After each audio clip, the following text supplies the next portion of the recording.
Bonsoir, bienvenue au Forum des Images, bienvenue à la 9e édition du festival Un état du monde. Je suis très contente de vous voir si nombreux ce soir. On a eu envie de développer tout un focus autour de la question noire dans le cinéma américain et français contemporain, autour des identités afro-américaines et afro-françaises telles qu'elles sont développées dans les séries, dans le cinéma de fiction. On a passé déjà pas mal de films pendant le festival et on va continuer encore ce week-end. Donc je suis très contente d'avoir des très chouettes invités ce soir, mais vous n'allez pas les voir tout de suite. Notre journaliste Claire Diao, qui a composé la table ronde avec nous, va vous les présenter. Mais avant tout, je vais peut-être laisser le temps aux gens de s'asseoir. On va regarder 10 minutes d'extraits de films, 9 minutes, de films à la fois d'extraits de films qui sont passés dans le programme, puis vous donner envie de voir la suite. Et puis ne soyez pas surpris des extraits de séries télévisées, parce qu'on en parlera pendant la table ronde. C'est important. La question est amplement plus développée, surtout aux États-Unis. Et également d'un film qui n'est pas programmé, peut-être Claire reviendra dessus, d'Alice Diop, La mort de Danton. Mais on l'a mis parce qu'il est très important. On n'avait pas la place de tout mettre en salle, mais vous pouvez le voir dans la salle des collections. Donc c'était pour ça qu'on a mis un extrait. Donc il y a encore des gens qui arrivent. Je vais laisser le temps de s'asseoir et tranquillement, on va éteindre la lumière et on va regarder ces extraits de films pour vous mettre dans l'ambiance. Bien, à tout à l'heure.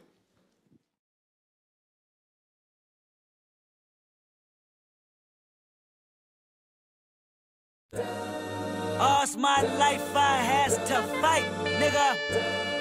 All's my life hard times like, yeah. Bad trips like, yeah. Nazareth, I'm fucked up, homie, you fucked up. But if God got us, then we gon' be alright. And we got y'all offers after school tutoring, mentoring programs, community service, standardized test coaching, big brother, big sister, and just general filling in the cracks. As youth liaison, I can assure you that whatever it is you need to succeed, we got y'all. So do y'all have any questions? Don't be shy, guys. Fire away. Why you talk like a white girl? You caught me. I'm rocking blackface. It's racist. Any other questions? What's up with your hair? I don't know what you mean. My cousin can put some tracks in it, unless you like it like that. You rude. She African. We're all from Africa, guys. Absolutely. Let's stick to questions about the program. Is this what you always wanted to do? No. But I got this job after college, and it fit my interest at the time. Are you single? I don't think that's appropriate. Yeah, she's single.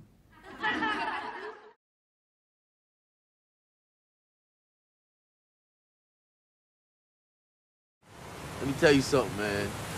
There are black people everywhere. Remember that, okay? No place you can go in the world ain't got no black people. We was the first on this planet. I've been here a long time.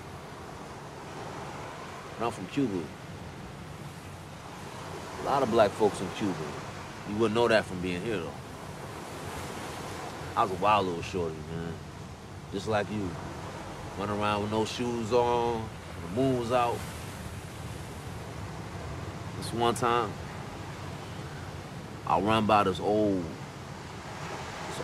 lady. I was running, hollering, cutting a fool, boy. This old lady, she stopped me. She said, running around, catching a boy that light. In moonlight, black boys look blue. You blue. That's why I gonna call you. Blue.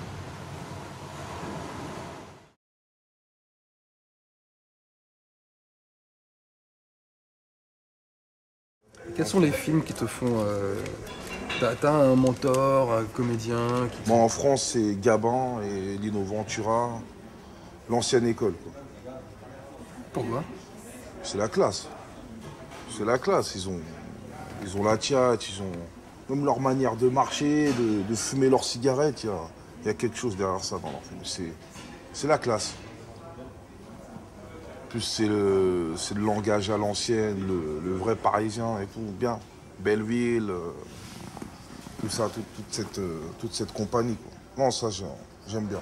Franchement, c'est eux mes mentors. En France, hein, c'est mes mentors. Gabin, Lino Ventura, Delon, du Jean Lefebvre, Belmondo, tous ces gens-là. Depardieu aussi, j'aime bien Depardieu dans Danton. Surtout Danton, c'est un film. Depardieu est très très fort dans Danton, et puis voilà. Et là, tu vibres quand t'es au cours Simon? Ouais. Sur les planches, on vibre. Hein. Ah, quand on monte sur les planches, voilà quoi. On est libre. Ah, tu le sens comme ça? Hein. On est libre.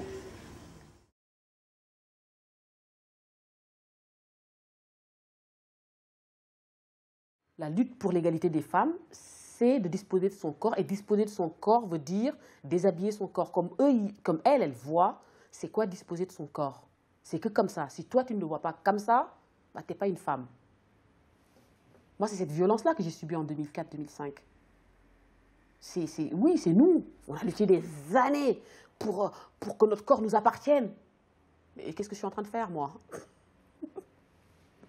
Donc, elles ne se rendaient même pas compte que finalement, elles étaient en train, ce contre quoi ils luttaient, elles étaient en train de le faire subir à d'autres femmes.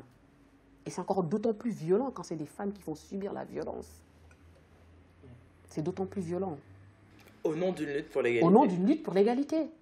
Mais une fois de plus, c'est l'égalité des femmes blanches. La norme, c'est les femmes blanches. Soit tu te dissous dedans, soit écoute, hein, tu crées ton truc, quoi, à côté. Mais quand tu crées ton truc, c'est communautaire. Bah, c'est communautaire, bien sûr. Les Blancs, quand ils se retrouvent seuls, c'est pas communautaire. Ça, c'est la norme. Et vous, dès que vous faites un truc, communautaire. Bah non, il ne faut pas rester entre vous, il faut vous mélanger. Mais mince, quoi, on n'a pas envie de se fondre.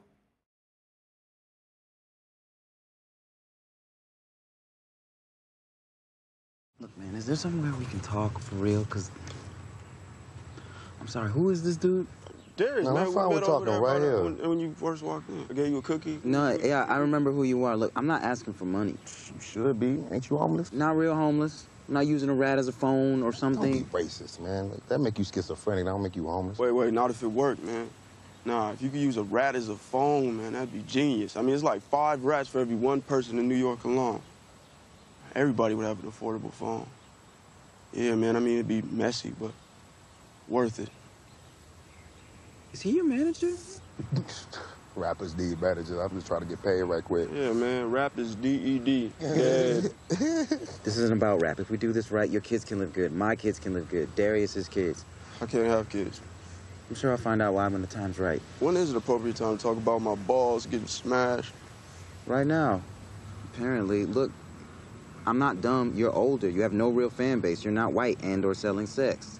I sell sex, man. Hey, track 28, man. Yeah.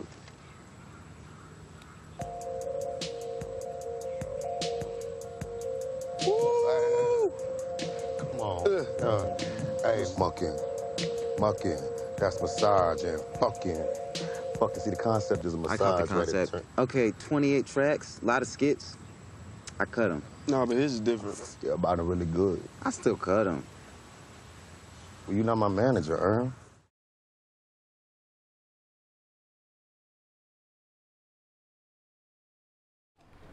Je sais même pas, ils font quoi? Ils s'amusent ou quoi? Ouais, voilà, il peut pas trop nous appeler. Enfin, les petits, ils sont bêtes. Pour de vrai? C'est bon. C'est bon. Arrêtez, c'est quoi le délire? C'est bon, Mamadou, lâche-le. C'est cool, lâche-le. Mamadou, c'est bon. Ouais, arrêtez de foutre la merde, là. C'est bon. C'est quoi l'histoire, là? C'est ma trottinette, il vient me demander ma trottinette. Et alors? Je comprends pas, c'est quoi ton problème? Tu me dis? Tu vas faire quoi? C'est bon. Mamadou, écoute-moi. Elle veut pas passer la trottinette. Laisse tomber. Il veut faire le crevard, laisse-le avec sa trottinette. Vas-y, il fait du show ici, là. Tu veux une trottinette? C'est bon, c'est cool, wesh. Mamadou, il veut pas passer ta trottinette. Laisse-le. Moi, je t'en passe une, moi. C'est de la merde, ça, mon frère. Ouais, je taille demain, vous êtes là, vous embrouillez là. Taille où demain? Taille au bled demain, moi. Au bled. Taille au bled, ouais. Tu vas faire quoi au bled? Non, je vais me reposer un peu. Vas-y, là-bas, ça pue. Comment ça pue? Reste ici, mon frère, ça pue la merde même. Mais tu racontes quoi, toi? C'est d'art le bled, wesh. C'est dalle. Encore ton des mandats. Non, là, c'est pas la prison, là c'est le bled, wesh. Tu déconnes, reste ici, y a pas d'eau, y a rien. Non, t'inquiète, au moment où je vais, y a de l'eau, c'est bien, wesh. Reste ici. Mais non, t'inquiète, le bled, c'est d'art, je vous ai dit, wesh. Regardez la caméra, regardez la caméra. Si. Ah, vous êtes deux petits, arrêtez de dire n'importe quoi devant la caméra, là, je vais la montrer au bled, wesh, la cassette. Arrêtez de dire n'importe quoi.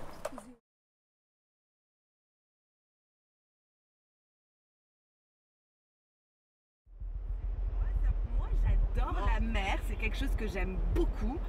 On va avoir un enfant ensemble. J'ai envie de passer des moments à la mer avec mon enfant. Et mon mec, c'est du respect, ça aussi, non? Je dois pas m'approcher de ça. Ouh là là! Je dois pas m'approcher. Non mais carrément, quoi. Ah ouais. Tu dois pas. Je dois pas m'approcher, ouais. Mais qui c'est quoi? C'est une non, force mystérieuse. Non mais déjà, t'es qui, toi? Ça fait 20 ans que je respecte ça. T'es qui pour venir et me dire de faire autrement? Ah ouais, carrément, quoi. Je suis qui, quoi? Je suis qui? Je suis ta femme, quoi. Je suis la femme qui porte ton futur enfant. Voilà qui je suis. C'est des superstitions. Donc tu vas prendre ton courage à deux mains, tu vois? Hein? Tu vas ouvrir la porte de la voiture et tu vas te diriger droit vers la mer.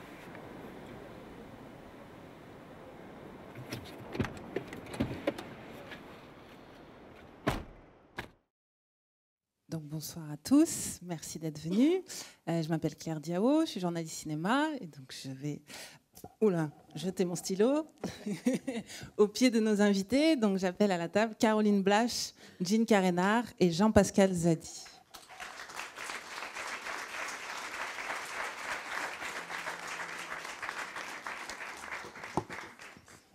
Donc nous avons la lourde tâche de débattre de la représentation des Noirs dans le cinéma américain et français. Vous avez vu là donc des extraits, pas forcément de tous les films qui ont été diffusés ici au Forum des Images, mais notamment de deux séries télévisées, Insecure, le premier extrait, et Atlanta, l'extrait des trois personnes assises sur un canapé dans un parc. Ce sont deux séries qui ont obtenu des prix récemment.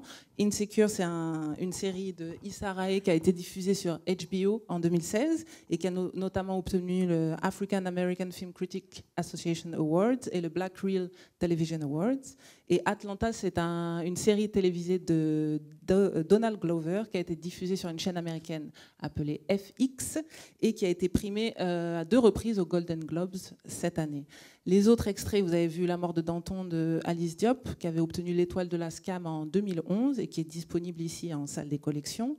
Vous avez vu un extrait de Sans pudeur ni morale de Jean-Pascal Zadi, qui sera diffusé ce soir à 20h30. Vous avez vu un extrait de Faire l'amour de Jean Carénard, qui a été diffusé hier soir. J'en oublie peut-être un extrait de Moonlight aussi qui a obtenu l'Oscar du meilleur film cette année et qui a été diffusé aussi dans le cadre de ce programme. Cette semaine, alors qui est venu voir des films cette semaine dans le cadre de ce programme Black is the New Black? Quelques-uns, super. Donc en film américain, nous avions Tangerine de Sean Baker, Fruitvale Station de Ryan Coogler, Creed, l'héritage de Rocky de Ryan Coogler, Moonlight de Barry Jenkins, I Am Not Your Negro de Raoul Peck et Get Out de Jordan Peele. Et côté français, nous avons eu aussi un extrait de Ouvrir la voie d'Amandine Gay, Faire l'amour de Jean Carénard, Sans pudeur ni morale de Jean-Pascal Zadi, et 3 courts-métrages, Les Misérables de Lajli, et 2 courts-métrages qui ont obtenu le César du meilleur court-métrage cette année ex aequo, Maman de Maïmouna Doucouré et Vers la tendresse d'Alice Diop. Donc ça, c'est le résumé des films qui étaient programmés cette semaine. Et je vais vous présenter nos intervenants pour que vous ne vous demandiez pas trop longtemps qui sont-ils et pourquoi sont-ils là. Donc tout au bout, on a Caroline Blash. Donc tu es née à Montereau en 1977, d'un père français, d'une mère polonaise. Tu as grandi en Seine-et-Marne. Tu as fait des études d'histoire à la Sorbonne et une maîtrise sur les films du cinéma des armées durant la guerre d'Algérie.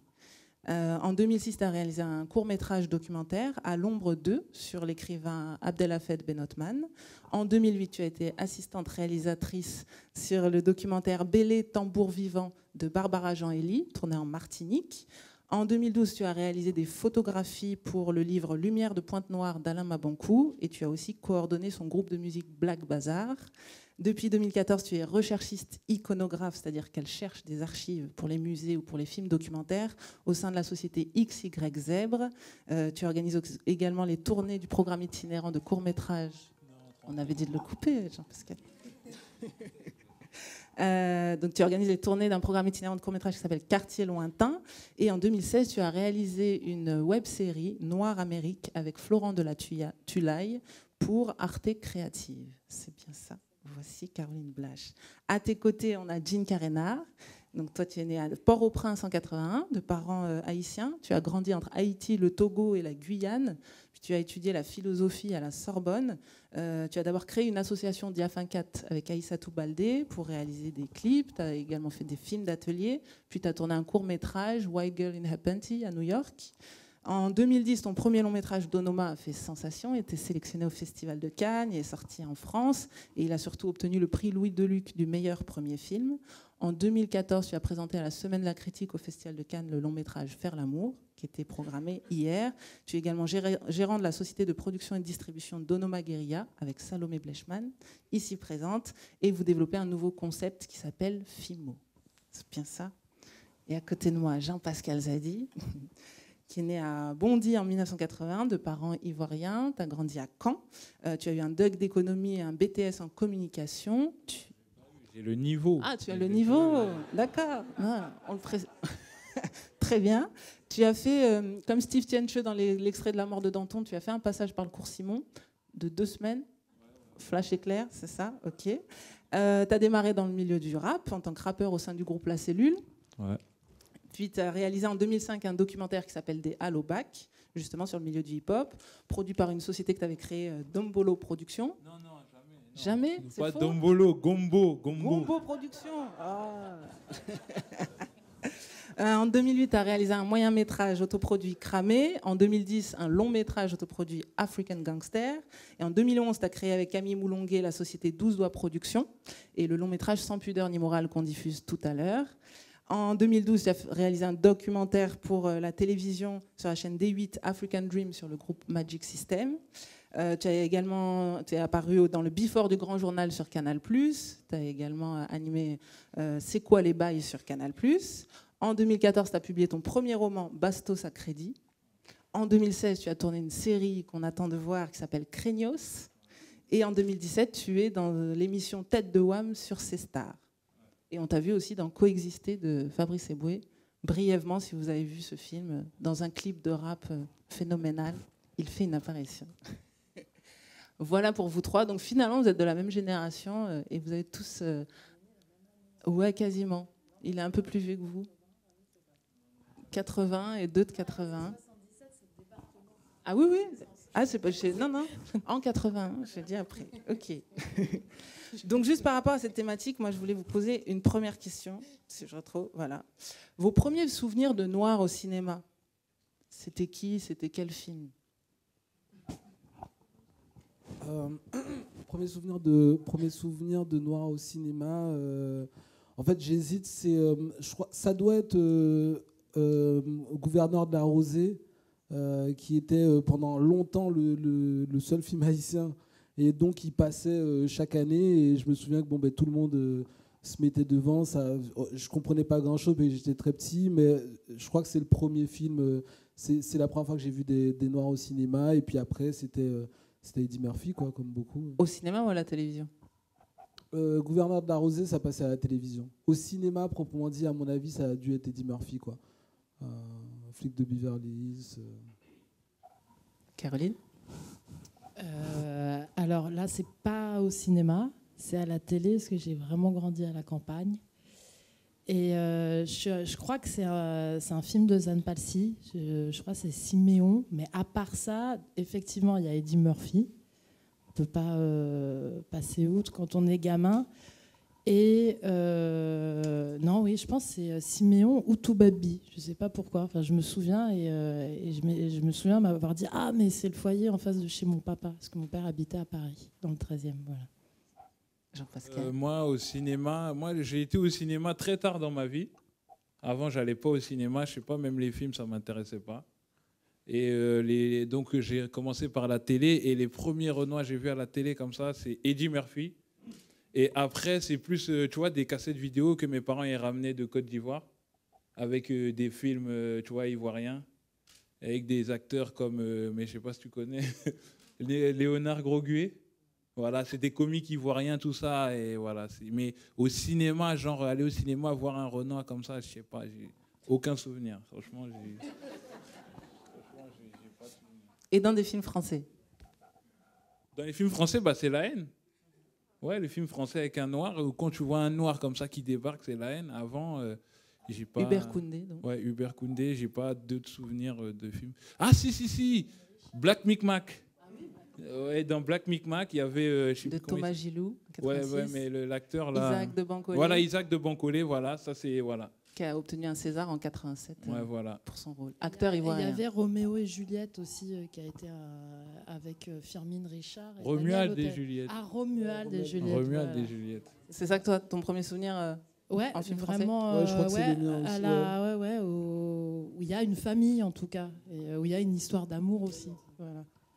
Famille de Renoir, quoi. Et vous, ce qui vous a donné envie de réaliser, c'est quoi? Moi, franchement, je vais pas te mentir, c'est personne qui m'a donné envie de réaliser, en fait. J'ai pas eu un truc dans ma vie où j'ai vu ça, j'ai dit ah ouais, je veux faire ça. Déjà, j'ai l'impression qu'en tant que, je vais choisir mes mots, en tant que Renoir, en tant que noir qui fait des trucs, ça commence plus par le rap. À chaque fois, quand tu es réalisateur noir et que tu fais des trucs, tu as toujours un pote en galère qui rappe, qui a besoin de faire des trucs, tout ça. Donc, tu commences par filmer du rap. Et après le rap, tu te lances dans le processus cinématographique. Mais jamais de la vie, j'ai vu un film ou un réalisateur qui m'a fait kiffer. J'ai dit, ah ouais, je veux faire comme lui. Déjà, le cinéma, je sais pas, mais maintenant je me rends compte. Mais en fait, ça m'intéressait même pas, en fait. J'aimais pas. Déjà, c'est vrai, hein, quand j'étais petit, j'avais un concept. J'aimais pas les films que j'avais jamais vus. Je regardais que les films que j'avais déjà vus. Quand je voyais un film que j'avais pas vu, ça me saoulait, en fait. J'aimais pas. Et donc, souvenir de... Ce qui m'a donné envie de faire des films, c'est plus les clips de rap. C'est plutôt le rap.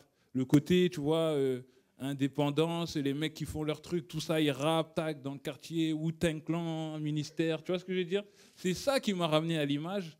Et après, quand tu fais des clips de rap, en un an, tu as fait le tour, parce que c'est toujours pareil.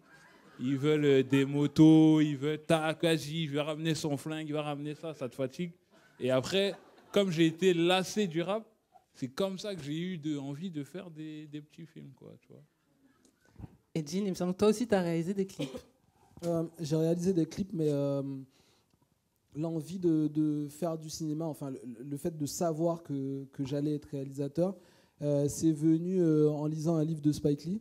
Parce que Spike Lee, il avait tendance à écrire un peu un journal à chaque film qu'il faisait, où il écrivait, il racontait vraiment tout ce qui se passait, recherche de fond, vraiment tout dans le détail. Et puis donc un jour, j'étais à Beaubourg, juste à côté, et puis j'étais censé réviser la philo, et puis bon, j'avais pas spécialement envie, et je tombe sur ce livre, et je commence à le lire, en fait, et en fait, ça a fait vraiment un truc assez intéressant, parce que en fait, je me suis rendu compte que toute ma vie, j'avais voulu faire ça, sauf que comme j'étais pas entouré, que tout le monde du cinéma, en fait, ça m'était étranger. Bon, mes parents, ils sont profs, je voyais des artistes, mais c'était plutôt des peintres, ou voilà, en Haïti, les artistes, c'était plus des peintres ou des musiciens, quoi. Donc, l'univers du cinéma, je connaissais pas du tout, mais en lisant ce livre, je me suis rendu compte, en fait, rétrospectivement, que toute ma vie, j'avais voulu faire ça. Et donc, qu'est-ce qui m'a plu dans ce livre déjà, c'est le fait, je me suis rendu compte de la complexité de ce métier déjà, où il était en train, donc c'est un livre qui raconte tout le travail qu'il fait autour de la création de Malcolm X, du film Malcolm X. Et en fait, j'ai trouvé ça très intéressant parce qu'en fait, il se retrouvait en étau entre deux forces contradictoires. C'est-à-dire qu'il avait autant l'establishment blanc qui essayait de lui mettre des bâtons dans les roues pour pas qu'il aille jusqu'au bout du film et pour pas qu'il ait le budget qu'il veut, etc. Et puis en même temps, tu avais la Nation of Islam, et puis même surtout la Nation of Islam, qui lui envoyait des menaces à peine voilé en lui disant t'as pas intérêt à faire un film où tu montres Malcolm X en train de prendre de la drogue ou en train de coucher avec des blanches, quoi. Et ben, lui il disait mais c'est son livre en fait, c'est son histoire en fait, il a raconté. Et donc je trouvais ça assez intéressant qu'il soit comme ça pris en étau entre deux forces extrêmes qui l'accusaient tous les deux de vouloir qu'il accusait tous les deux de vouloir d'avoir une espèce d'agenda particulier, alors qu'au final lui il avait juste envie de raconter l'histoire de ce grand homme, quoi. Et en fait du coup ça m'a en le lisant je me suis dit ah ouais en fait c'est ça mon métier, quoi. Et Caroline sur un livre quoi. Tu as lu le livre et puis tu as dit bon ben ouais. Non mais en fait c'est pas, en fait le truc c'est que non, c'était pas pour te relancer hein. Il fait des petits commentaires comme ça, c'est Jean-Pascal. Maintenant tu sauras dès que tu machin. Non mais le livre c'est quoi le titre du livre, on veut savoir quand même. C'est The Trials and Tribulations of the Making of Malcolm X. Sans l'accent. Le travel de. Mais en fait, le truc, c'est que moi, pour revenir à ce que tu disais, moi, je crois que des fois, en fait, je crois que même quand on se retrouve à faire de la réalisation, quelque part, on a toujours envie de le faire. Parce que moi, je me rappelle que j'avais vu un film quand j'étais tout gosse.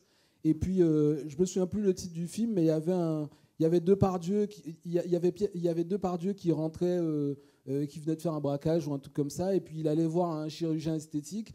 Et puis, il choisissait, le mec, il lui sortait un truc comme quand on va chez le coiffeur. Et il choisissait un visage. Et le mec, il transformait son visage. Et en fait, ça devenait Pierre Richard, quoi. Tu vois, et en fait, j'ai vu ça et j'ai dit à ma mère, mais c'est quoi ce métier-là, en fait? Et ma mère, elle m'a dit, c'est chirurgien esthétique. Et moi, du coup, j'avais 6 ans et je me suis dit, mais en fait, je veux être chirurgien esthétique. Et ma mère était très contente. Elle disait à tout le monde, oui, il veut être chirurgien esthétique, etc. Alors que les chirurgiens esthétiques, ils savent même pas refaire bien un nez, hein, sans qu'on s'en rende compte. Ils peuvent pas refaire tout un visage. Donc en fait, dès là, en fait, c'est de la réalisation que je voulais faire, tu vois. Mais c'est juste comme j'étais pas dans cet environnement, du coup, même que ce soit moi ou ma mère, on pouvait pas avoir accès au fait qu'en fait, c'est cette magie du cinéma qui te fait croire que Depardieu, en passant sur le billard, peut devenir Pierre Richard, quoi. C'est en ça que je dis, c'est pas juste le bouquin, c'est que le bouquin a créé un espèce de truc où je me suis rappelé de toutes les étapes de ma vie où en fait j'avais voulu faire ça. Et Caroline, qu'est-ce qui t'a donné envie de faire des films? Moi, je voulais faire des films historiques. Dès toute petite, dès que je voyais... En fait, j'aimais pas... par exemple, il y avait Marquise des Anges, et il y avait Angélique, Marquise des Anges, et il y avait plein d'erreurs, et je supportais pas, j'aimais Les Misérables, tout ça, j'aimais les films d'époque. Et je pense que c'est plus par fainéantise. J'ai jamais eu le courage d'aller au fond du livre, j'ai jamais eu le courage de rester cadreuse photo non-stop. Et finalement, au bout d'un moment, filmer, ça allait plus vite que... Et c'était mélanger archives et être monteuse. Ouais. En voyant un film de Truffaut, c'est être monteuse. Voilà. Et pourquoi faire ton mémoire sur justement les absents, ces images qui étaient montrées pendant la guerre d'Algérie? Ouais, c'était vraiment sur l'image de l'armée qu'elle se donnait pendant le conflit dans la guerre d'Algérie et l'image de l'Algérien. Parce que... alors là, c'est compliqué. Parce que j'avais une histoire personnelle, familiale trop lourde, trop pesante. Donc plutôt que de m'occuper des camps d'Auschwitz, tout ça, je me suis occupée des décolonisations. Et que j'avais beaucoup aimé Fanon, tout ça, et que je me suis occupée de la guerre d'Algérie, et que, étant amoureuse des archives, j'ai trouvé ces films militaires. Je trouvais ça hallucinant qu'en 1954, on monte des films comme si on était en 1830. Enfin, dans le contenu, le vocabulaire n'avait pas évolué. Et donc, c'était vraiment analyser comment on a véhiculé un mythe colonial qui perdure d'ailleurs aujourd'hui, le mythe du Kabyle, l'image du bon militaire, la civilisation, tout ça. Enfin, voilà, c'était pour ça.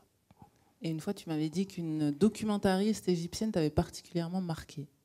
Ah oui, non. Alors pour le cinéma, vraiment, et pourquoi j'ai arrêté de faire de l'histoire, et que j'ai mis une claque à ce mémoire de maîtrise parce qu'il fallait mettre une claque, et qu'un professeur d'ailleurs français très connu, Denis Péchanski, m'avait dit que c'était marxiste de dire que la guerre d'Algérie était une guerre coloniale. Donc j'étais partie avec un professeur algérien à Jussieu. J'avais arrêté la Sorbonne. Et c'est parce qu'en fait, non, le vrai désir de faire des films est né de discussions pendant des nuits entières avec un monsieur qui est devenu cinéaste depuis, qui s'appelle Michel Zongo, qui lui a décidé de rester en Afrique, qui veut pas jouer le jeu de l'Europe, tout ça. Il dit non, moi je suis cinéaste africain, je vais pas faire semblant, je viens pour des discussions, mais c'est tout. Et on a eu comme ça, on avait trop chaud, on est allé à l'Institut français, on a vu le film de Gian El Tari, l'Odyssée cubaine, et on est juste resté, on s'est pas endormi malgré la chaleur, on a fait ah, on veut faire ça. Voilà. Cuba, une Odyssée africaine de C'est Gian ça. El Tari. J'ai une manie de changer tous les titres. Hein. Et Michel Songo est un réalisateur de documentaires burkinabé. Et son dernier film s'appelle La sirène de Faso Fani, pour ceux qui veulent creuser. D'accord. Et quels films réalisés par des cinéastes noirs vous ont marqué? Ah, comme tu veux. Internationaux. Des films. Déjà, il faut trouver des réalisateurs noirs dans sa tête. Ah oui, j'ai bien aimé Darat. Mahamat Saleh Ouais, Haroun. voilà, j'ai vraiment bien aimé ce film-là. Et puis j'avais aussi bien aimé un film, tu sais, qui s'appelle Africa Paradis. De Sylvestre Amoussou, un Oui, film voilà, béninois. tu sais, où ils avaient remplacé. Ouais, c'était pas mal. Traduction des nananana. Donc Sylvestre Amoussou, c'est un long métrage autoproduit, Africa Paradis, où il décide de raconter l'immigration, mais inverse. Donc il y a l'Afrique est unifiée, c'est les États-Unis d'Afrique, l'Europe est en débâcle, et du coup les Européens migrent en Afrique, et on leur fait en gros subir ce que les ressortissants subissent en Europe. Non, mais de toutes les façons, tu sais, quand tu es jeune, tout ça, ou même si tu es noir, ou même si tu es blanc, on ne regarde pas les films en disant ouais, c'est un réalisateur noir ou c'est un réalisateur blanc qui l'a fait. Mais c'est vrai que Menace to Society, ouais, Boys in the Hood, tout ça, ouais, c'était des grosses claques. Mais quand tu regardes un film, d'abord, tu regardes qu'est-ce qui te touche, comment ça t'a touché, est-ce que c'était marrant, est-ce que c'était pas marrant, machin, tout ça, tu vois. Après, tu découvres qu'il y a des noirs qui font des films, donc ah ouais, Menace, ah ouais, ça c'est pas mal. Mais c'est vrai que les premiers réalisateurs noirs qui nous ont touchés ici en France, c'était des réalisateurs noirs américains. Et j'ai pas de souvenir de, à part voilà, Sylvestre Amoussou, Darat, mais ça c'est après. C'est des années 2000. Et puis le problème aussi, souvent, les réalisateurs noirs, bon, c'est pas pour les, il n'y a pas de problème, mais souvent c'est un peu des. T'en es un, hein. Non, souvent les gars qui sont à Cannes, tout ça, des trucs comme ça, c'est souvent un peu des yeux, tu vois, à part lui. Tu vois, et par Traduction, exemple, vieux. Ouais, vieux, c'est un peu des vieux. Par exemple, tu vois, Mahamat Saleh, je sais pas quoi, je l'aime bien, je le Haroun. respecte, c'est un vieux frère. Mais sauf que quand il fait sa vision, quand tu regardes son film, c'est un peu une vision un peu de fatigué. Tu vois ce que je veux dire? Non, je veux pas manquer de respect ou quoi que ce soit.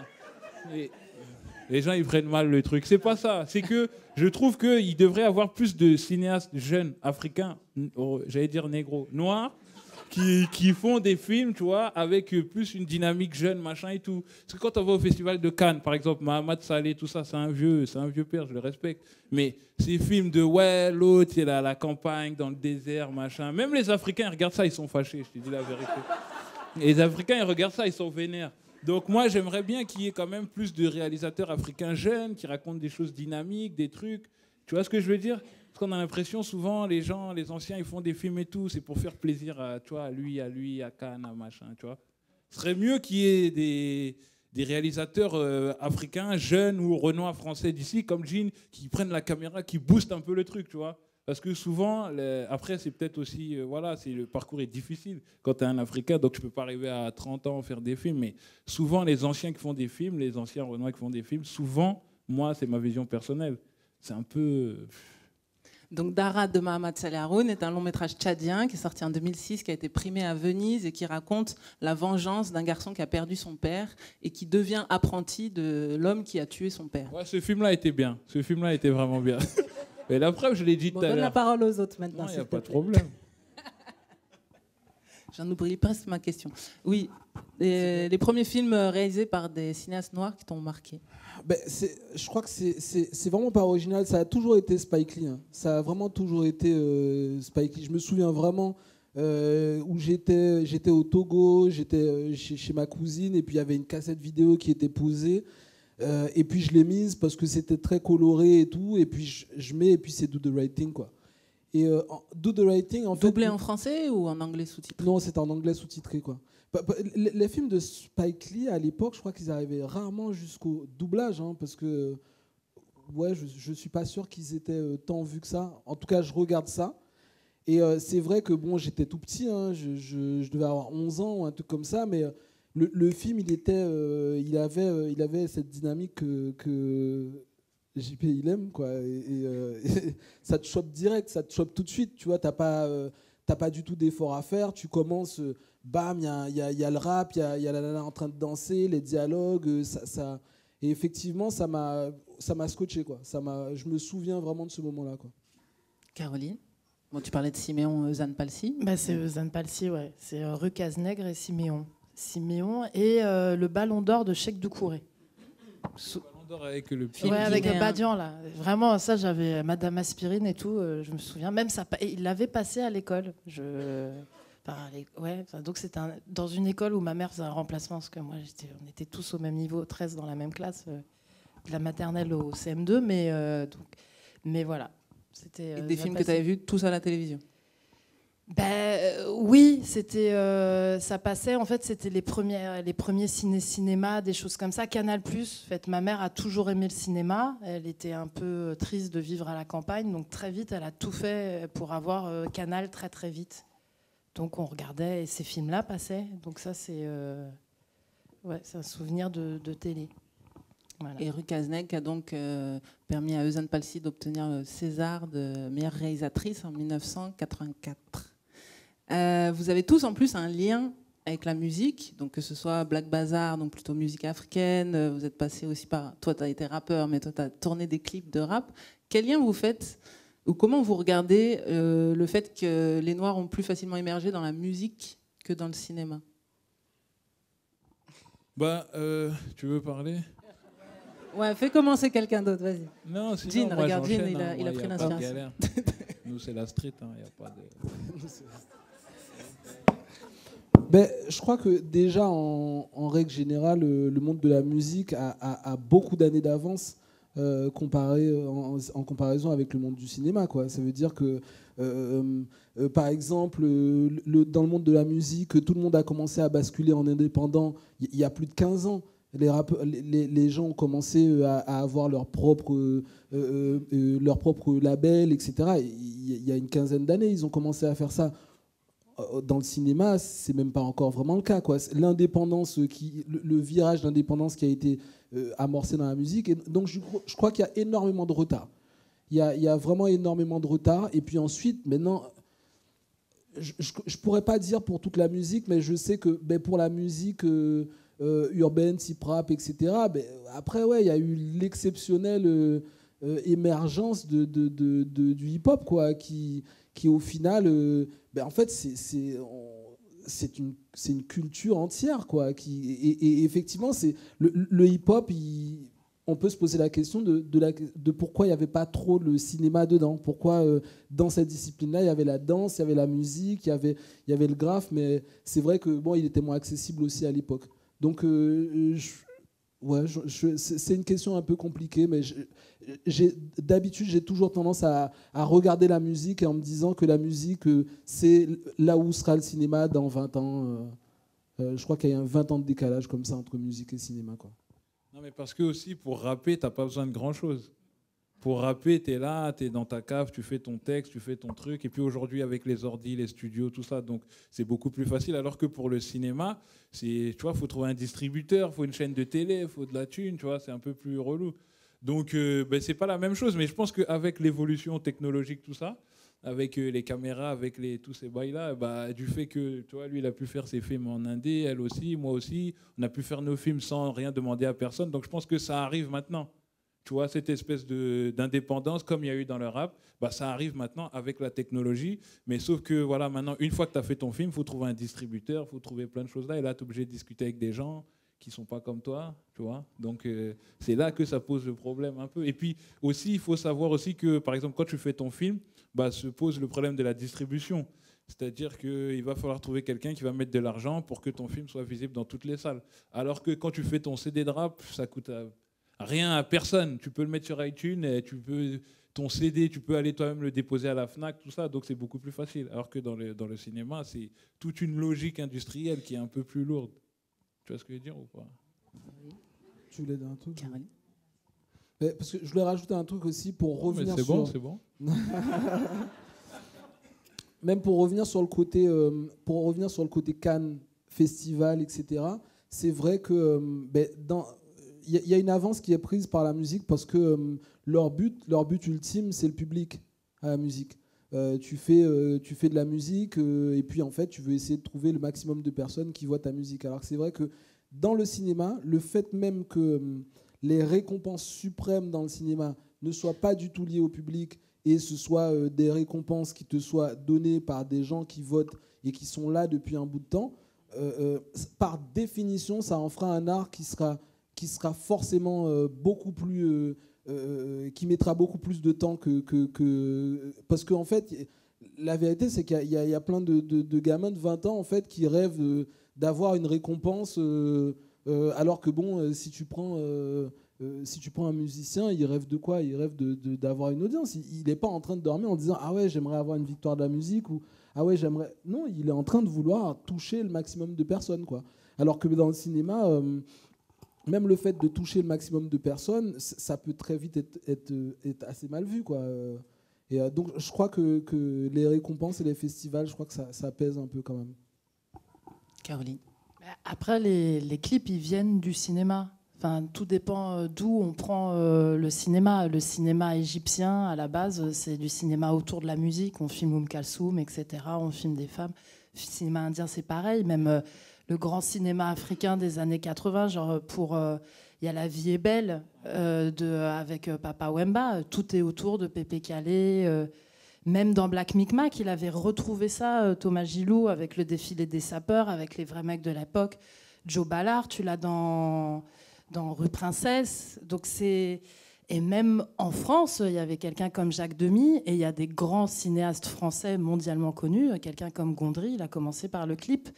Donc après, il y a Génération MTV aussi. Il y avait les grands clips cinéma, c'est-à-dire par exemple Bad, c'était du cinéma de Michael Jackson. Ça a eu un budget, il y avait Purple Rain de Prince, tout ça. Donc ça, c'était vraiment Génération MTV où on fait du clip. Et le grand exemple pour le hip-hop, et on revient encore à Spike Lee, c'est Public Enemy qui fait la bande-son de Do the Right Thing, etc. Et il fait tout l'album de Public Enemy et filmé, en fait. Voilà. Donc maintenant qu'on a parlé des débuts, on va parler aussi du cinéma américain d'aujourd'hui et le lien avec la France. Et donc le meilleur exemple, c'est de voir des images. Donc on va vous proposer la bande-annonce de la série Noir Amérique, donc a réalisé Caroline Blache avec Florent de la Tulaye, et l'épisode 3, puisque c'est une série en 8 épisodes. Le 3e épisode s'appelle Être visible. Et c'est sur la question du cinéma. Donc si, je ne sais pas, à l'arrière... Ouais, c'est bon ?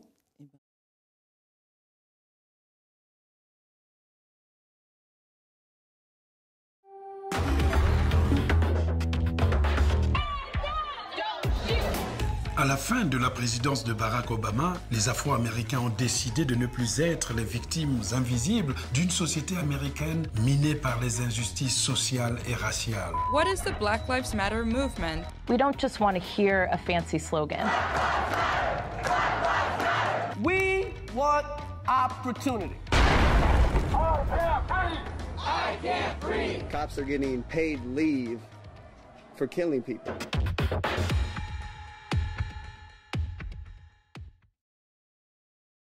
Alors 2016, fin du 2e mandat de Barack Obama, les médias, la presse, tout le monde s'intéresse à justement cette représentation des Noirs aux États-Unis. Ça suit aussi toute une polémique Oscar So White. Toi, tu reçois cette commande d'Arte Créative. Comment ça se structure, toute cette hiérarchie, puisque tu as 8 épisodes avec l'identité, le sport, le cinéma, la musique, le rapport aux cheveux, la danse, la photographie. Comment ça s'est articulé, ce travail autour de Noir Amérique? Au départ, en fait, c'est le producteur qui m'a contacté, Laurent Duret Bachibouzouk, parce que lui produisait un documentaire pour une expo sur les artistes afro-américains de Colorline au Quai Branly. Et il voulait juste avoir des petites capsules documentaires sur les autres artistes afro-américains, parce qu'il y avait plein de reportages sur... Beyoncé, on envoie Rokhaya Diallo faire un reportage sur le Black Lives Matter pour Libération. Enfin, d'un seul coup, en France, il fallait parler de tout ce qui se passe aux États-Unis. C'était un peu à la mode ce printemps-là. Donc, Et moi, j'ai proposé, j'ai dit voilà, c'est toujours plus simple de proposer à Arte, voilà, on va parler des Noirs américains pour ne pas parler des Noirs qui sont en France. Et donc j'ai proposé que ce soit beaucoup plus politique, qu'autour du Black Lives Matter, justement, il y a les réseaux sociaux. Donc il y a la première partie qui est sur le militantisme visuel, la seconde partie qui est sur les sportifs. Donc, quand on était en train de monter, bim, il y a Capernic, etc., qui met le genou à terre. Donc, on met à jour. C'était un peu au jour le jour. Et donc, par capsule, j'avais proposé BD, séries, cinéma. Et on avait proposé à Arte le premier qui s'appelait Tenir tête sur le cheveu, en fait. Comment, après 400 ans d'aliénation capillaire, il y a cette tendance à tenir tête au blanc, en fait. Voilà, on est comme ça et on ne va pas changer et on est là. Donc ça s'est articulé, mais vraiment, ils ont accepté au final. Et il y a toujours eu un effet de miroir avec le personnage d'Alain Mabanckou, qui donc lui est un écrivain donc né au Congo, qui est professeur aux États-Unis, qui est beaucoup en France aussi. L'idée de toujours lancer un miroir, par exemple sur militantisme visuel, à la fin, on évoque Adama Traoré, Amadou Koumé ou Lamine Dieng. Même au départ, on avait monté des images de Makome Mbolowe. Donc il y a toujours une envie de... Voilà, on fait le triangle finalement. On ne va pas non plus complètement mentir sur ces choses-là. Et, pardon, sur le cinéma, justement... où moi, j'avais un petit côté, parce que pour une histoire de... Voilà, c'est souvent quand on est dans des machines comme ça, il y a des histoires de distribution, de mise en boîte et tout. Arte, il faut toujours rendre bien un mois avant la diffusion, parce que c'est traduit, c'est ça qui est très bien en même temps, c'est traduit au moins dans 5 à 7 langues. Donc, il faut rendre très tôt. Et vraiment, sur l'épisode série, j'ai arrêté de l'écrire, et même l'épisode cinéma, je me suis figée un peu sur l'idée 2016, parce que je suivais sur les réseaux sociaux et j'étais là, non, mais il va y avoir Moonlight, il y a Atlanta qui sort et on ne peut pas en parler, on est un peu limite sur l'actualité, mais bon, c'était l'idée un peu didactique de voilà ce qui s'est fait avant et ça évolue. Donc c'est là où j'étais un peu frustrée, voilà, derrière les machines en disant, mais non, mais on ne peut pas. Mais en même temps, tu abordes une thématique qu'on a beaucoup entendue dans les médias et qui est régulièrement ressortie, celle des Oscars So White. Vous l'avez reçu comment, Jean-Pascal Jean? Est-ce que justement des journalistes sont venus vous chercher, vous demander votre avis sur Oscars So White, etc. Parce qu'il y en a qui ont dû répondre à ces questions-là. Moi, personnellement, non. On ne m'a pas demandé mon avis dessus. Mais c'est vrai qu'après, voilà, ça renvoie à ce que je disais juste avant. Ça veut dire que pour moi, c'est ce principe même de récompense, c'est ça qui retient les gens, c'est ça qui les empêche aussi. Parce que dans le cinéma, si tu fais quelque chose, ben en fait, quelle est la personne, quelle est l'institution qui va t'adouber et qui va dire que oui, c'est du cinéma. Et moi, je crois que ça retient beaucoup les gens. Et puis, c'est vrai que tout le principe même de me battre pour, au final, améliorer les Oscars, en fait. J'arrive pas trop à comprendre. Ça veut dire, c'est comme si je suis face à quelqu'un qui se résume à faire de la nourriture qu'avec 3 ingrédients, en fait. Mais pourquoi je vais le forcer à en mettre plus? Je vais faire la bouffe que lui, il n'a pas l'air d'avoir envie de faire, quoi. Et ça veut dire que je pense vraiment que... Pour moi, le multiculturalisme, c'est ni un droit, ni quoi que ce soit. C'est juste la solution la plus intelligente. C'est ce qui fait le leadership américain, il vient de ce melting pot, de ce mélange. Donc, je pars vraiment du principe que je n'ai pas à te forcer à améliorer ta recette. Ça veut dire que si Hollywood, à l'heure actuelle, veut encore dire quelque chose, bah, c'est grâce à tous ces gens qui les ont forcés au fil des années à... un exemple à intégrer les Noirs. Un exemple tout bête, Michael Jackson a dû se battre pour passer sur MTV. Ben oui, ben en fait, s'il n'était pas passé par MTV, ben en fait, MTV n'aurait jamais... Ça aurait périclité. Il disait non, c'est une radio qui passe de la pop, lui, c'est un artiste noir, donc c'est de la musique urbaine, et ça n'a rien à faire sur MTV. Qui peut décorréler maintenant MTV de Michael Jackson? Ben oui, ben en fait... tu te bats pour passer sur le truc dès que tu as besoin d'un adoubement.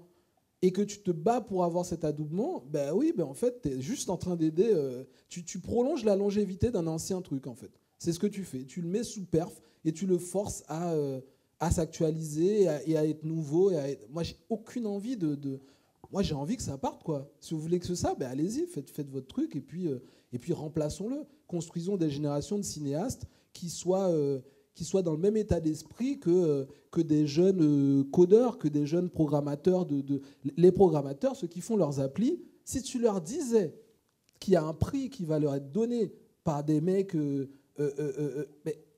qui n'étaient pas à l'époque, ou qui sont nés, genre, mais ils n'arriveraient pas à comprendre, ils ne comprendraient pas le principe. Il n'y a qu'un seul truc qui compte pour eux, c'est le succès de ceux qui créent auprès du public. C'est tout. Et si tu leur disais, mais on devrait faire un prix comme ça de la meilleure app qui serait donnée par je sais pas moi, les mecs qui ont créé le premier ordinateur, et on verrait le succès que ça aurait pas de succès parce qu'ils sont pragmatiques. Et en fait, ce manque de pragmatisme, en fait, il prolonge des institutions qui auraient pu déjà partir. Hein, mais voilà. Jean Pascal ? Non, mais les Oscars aux États-Unis, c'est un truc de blanc parce que les États-Unis, c'est un pays de blancs, frère. C'est leur pays, ça leur appartient. C'est vrai, on va pas mentir. Les Noirs, ils sont là, mais ils étaient là au début, ils étaient comme des meubles. Tu vois ce que je veux dire ? Donc maintenant, ils se plaignent. Ouais, non, ouais, il faut plus de Noirs, plus de trucs. Mais attendez, il n'y a même pas 200 ans, vous étiez des meubles. Attendez un peu, quand le temps va passer, après vous pourrez aller aux Oscars. Moi, je pense que les États-Unis et leurs histoires de Oscar so white, là, c'est normal. Hein. Les États-Unis, c'est un pays de blancs, voilà quoi. Bah oui, hein, qu'est-ce que je te dis ça. Et alors, noir américain dans le cinéma et noir français ? Non, noir américain. Il y a un rapport ou il n'y en a pas du tout ? Non, il n'y a pas de rapport. Il n'y a pas de rapport parce que les Noirs américains, déjà, ils ont, comment on va dire, la spécificité d'avoir pu créer une communauté à travers l'esclavage, à travers leur souffrance, à travers leurs trucs. Donc, du coup, ils ont créé un lien entre eux. Alors que nous, ici, bon, on est là aussi depuis longtemps, mais par exemple, Gene, il est haïtien, moi, je suis ivoirien, l'autre, Mabonkou, c'est un Congolais. Donc, on n'a pas trop la même histoire. Donc, en fait, je pense qu'on a quand même pas mal de générations de retard. Mais ça va venir. C'est comme en équipe de France. Avant, l'équipe de France, c'était Platini, tu vois, des trucs comme ça. Maintenant, c'est arrivé. Il y a Anelka, Lilian Thuram, tu vois, ça va plus vite dans le foot. Mais je pense que dans le cinéma, ça va être la même chose. Mais il faut laisser le temps, je pense. Jean ? Le rapport entre noir américain et noir français, après... Au cinéma. Après, c'est vrai que je vois pas forcément cette distinction-là, parce que c'est vrai que oui, pour moi, les Noirs ont une histoire commune, quoi. En fait, même toute cette histoire, c'est l'histoire des Noirs. Toute l'histoire des Noirs américains, c'est l'histoire de l'Afrique aussi, etc. Je le vois pas comme ça. Et au cinéma, c'est dur d'avoir un avis dessus parce que déjà, je me pose vraiment la question de pourquoi il n'y a qu'un seul Spike Lee ? Pourquoi il n'y en a eu qu'un, en fait ? Et dans la mesure où, justement, Spike Lee, il a écrit des livres pour expliquer son parcours. Il a écrit des livres pour expliquer à quel point il s'était reposé sur lui, en fait. Ça veut dire que Spike Lee, il a fait son premier film, Nola Darling, qui avait un petit côté comme ça, épicé. Voilà, c'était très léger.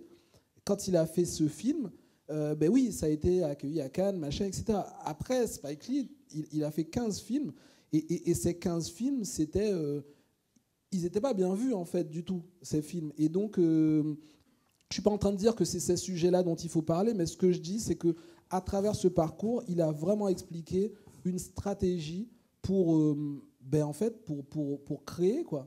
Pour créer de façon assez indépendante, de façon assez autonome. Et livre après livre, il expliquait ça. Et moi, je suis déjà perplexe, quoi, parce que pour moi, la situation des Noirs au cinéma aux États-Unis, franchement, pour moi, elle n'est pas mieux, quoi. Franchement, moi, ça me fait vraiment... Tu mens. Non, mais... Et les États-Unis, il y a beaucoup plus d'acteurs renois tu vois ce que je veux dire ? Il y a beaucoup plus de... Ouais, mais franchement, ça ne te fait pas de la peine quand tu la vois émue aux larmes pour une statuette, franchement, ça te fait pas de la peine de voir ça ? Franchement, non. Bah, tu vois, moi, je me dis, mais non, en fait, on s'en fout, en fait. Tu vois, t'es à ce point ému pour ça, mais quel est le sens de ce truc ? Tu es à ce point ému d'un truc, d'un adoubement en fait, de personnes justement qui n'avaient pas envie de te le donner et qui te l'ont même peut-être donné parce qu'on leur met la pression. Mais tu vois, et en fait, pour moi, leur situation, elle n'est pas du tout enviable, quoi. Non, mais attends, excuse-moi de te contredire, hein, mon ami. Ouais, mais je trouve qu'aux États-Unis, l'histoire même du cinéma américain prouve que c'est pas la même que l'histoire du cinéma français. Il y avait des Sidney Poitier, il y avait, je sais plus quoi, une Renoir là qui faisait souvent la servante là dans les années 40, je sais pas quoi. Elle a eu un Oscar aussi.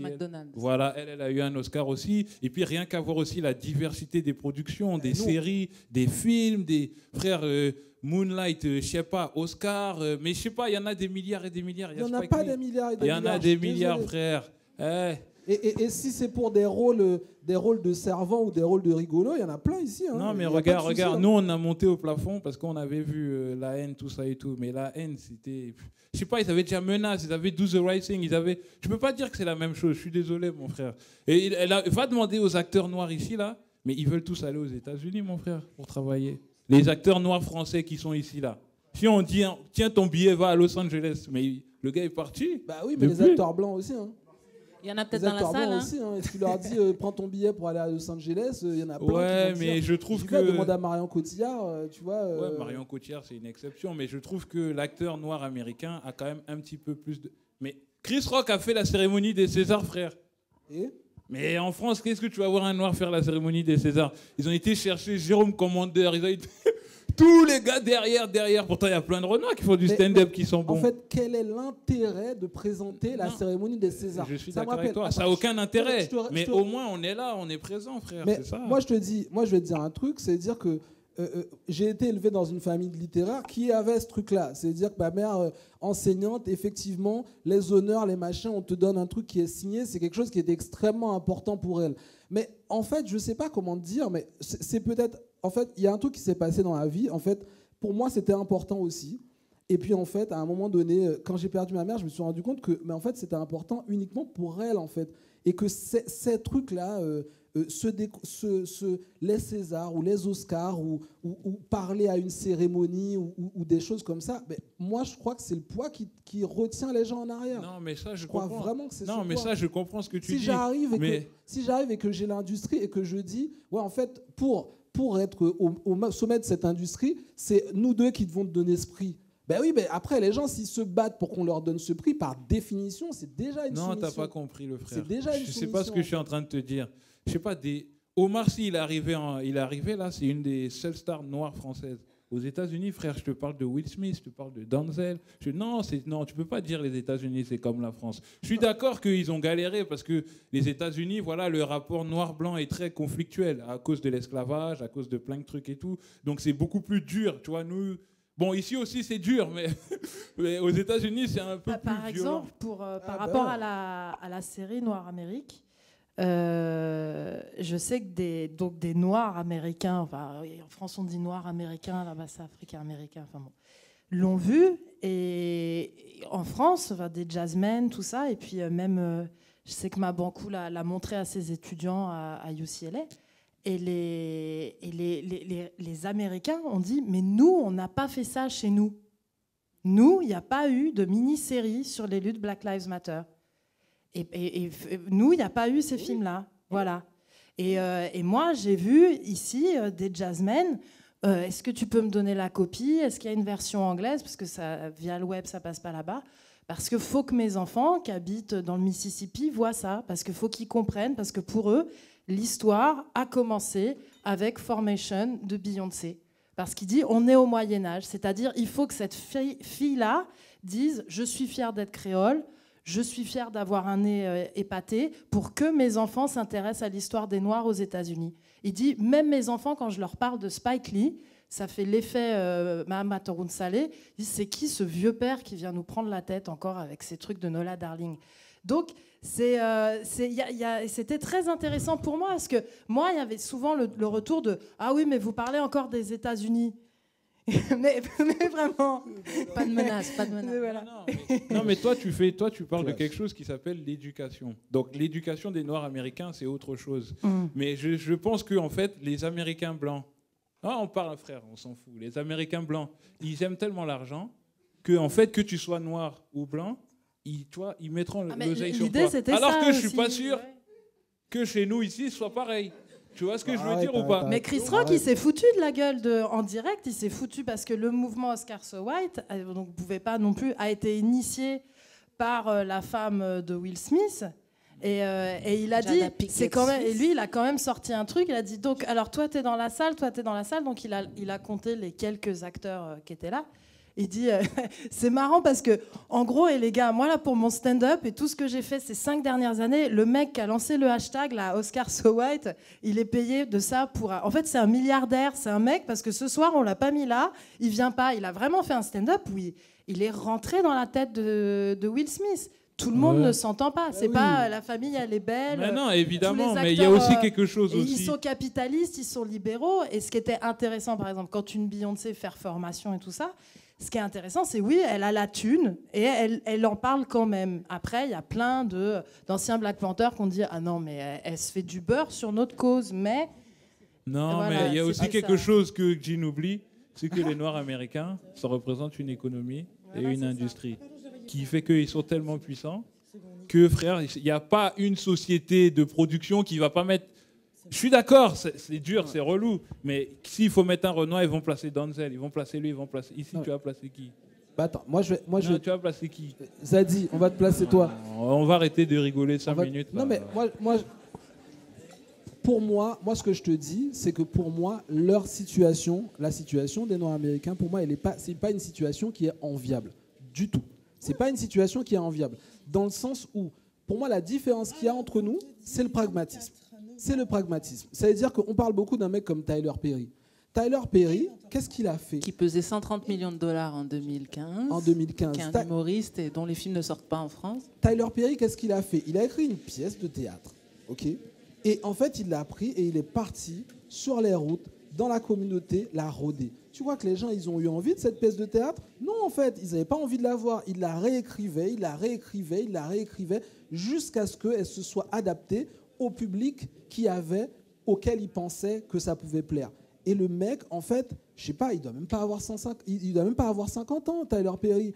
Et en fait, en cet espace-là, c'est-à-dire que personne n'est venu dire « Ah oui, c'est intéressant, y a un public nord-américain, je vais investir sur toi. » Tyler Perry, personne n'en voulait de sa pièce. Et même lui, il dit « C'était merdique. » Et en fait, il a fait ce chemin. Après, il a basculé sur le film. Après, il a machin. Et en fait, c'est du pragmatisme. Ça veut dire que cette huile de coude, ok, cette huile de coude, il n'y a pas grand... Tu vois, ce pragmatisme-là, en fait, c'est un pragmatisme qui est très compliqué à avoir. D'autant plus que, je vais te dire un truc, tu sais quoi en France? La vérité, c'est qu'au final, en France, dès que tu commences à faire un peu d'effort, en fait, on arrive et on dessine un petit truc, on t'ouvre une petite porte et on dit vas-y, rentre. Et en fait, ça te calme, en fait. Tu vois, c'est ça qui arrive. Et ça, effectivement, ça n'arrive pas aux États-Unis. Ça veut dire qu'avant qu'on t'ouvre une porte, eh ben, tu es déjà millionnaire, en fait. Tu vois, ça veut dire que concrètement, ils étaient en train de donc c'est les millions qui t'intéressent. Ouais, ça doit être ça. Non, mais tu vois ce que je veux dire. Pour moi, la seule différence, il y en a deux, c'est leur pragmatisme, ok, qui est dû au fait que leur système, ben, en fait, on te donne beaucoup moins d'opportunités. Tu vois, ça veut dire que on va prendre un exemple tout bête de deux cinéastes. Ben, par exemple, Barry Jenkins. Barry Jenkins, ben, en fait, on a fait notre premier long métrage. Il a sorti son premier long métrage juste au moment où j'avais commencé à faire Donoma. Ben, son long métrage, il a été pris à Toronto, au Festival de Toronto, etc. Mais il a mis très longtemps. Il n'y a pas énormément d'opportunités qui en sont arrivées jusqu'à après Moonlight. Et c'est maintenant dans Moonlight qu'on en entend parler. Mais Barry Jenkins, tu vois, tu vois, il était déjà en train de charbonner je suis d'accord en 2008. Non, mais en 2007. je suis d'accord avec ce que tu dis. Tu nous sors des noms, Barry Jenkins, c'est Moonlight, c'est Steve McQueen, des trucs comme ça. Mes frères, en France, il y a qui? Tu vas regarder, tu vas dire, ouais, il y a Jean, bon, il y a JP. Vas-y, mon gars. Mais il y a qui? Non, mais c'est ça que je veux te dire, c'est que même en termes d'opportunités, il y a combien de réalisateurs noirs en France qui sont là, qui se battent, qui font leur truc, mais ça ne voit pas le jour. Il y en a des milliards et des milliards. Au moins aux États-Unis, il y a une petite opportunité. C'est ça que je suis en train de te dire. Et je trouve que l'opportunité est plus accessible aux États-Unis qu'en France. Je ne suis pas d'accord. Alors on ouvre, on ouvre les réactions au public parce que je pense que c'est bon, vous avez chauffé les réactions. Est-ce qu'il n'y a plus de porteurs de micro? Ça y est, tout le monde est parti. Donc j'y vais. Tu veux qu'on sort, mec? Vas-y, Michael. Bonsoir. D'abord, j'aimerais juste démanteler quelque chose. Le hashtag #OscarSoWhite, il a été créé par une femme noire qui s'appelle April Reign et j'aimerais bien qu'on la respecte. Donc, je cite son nom.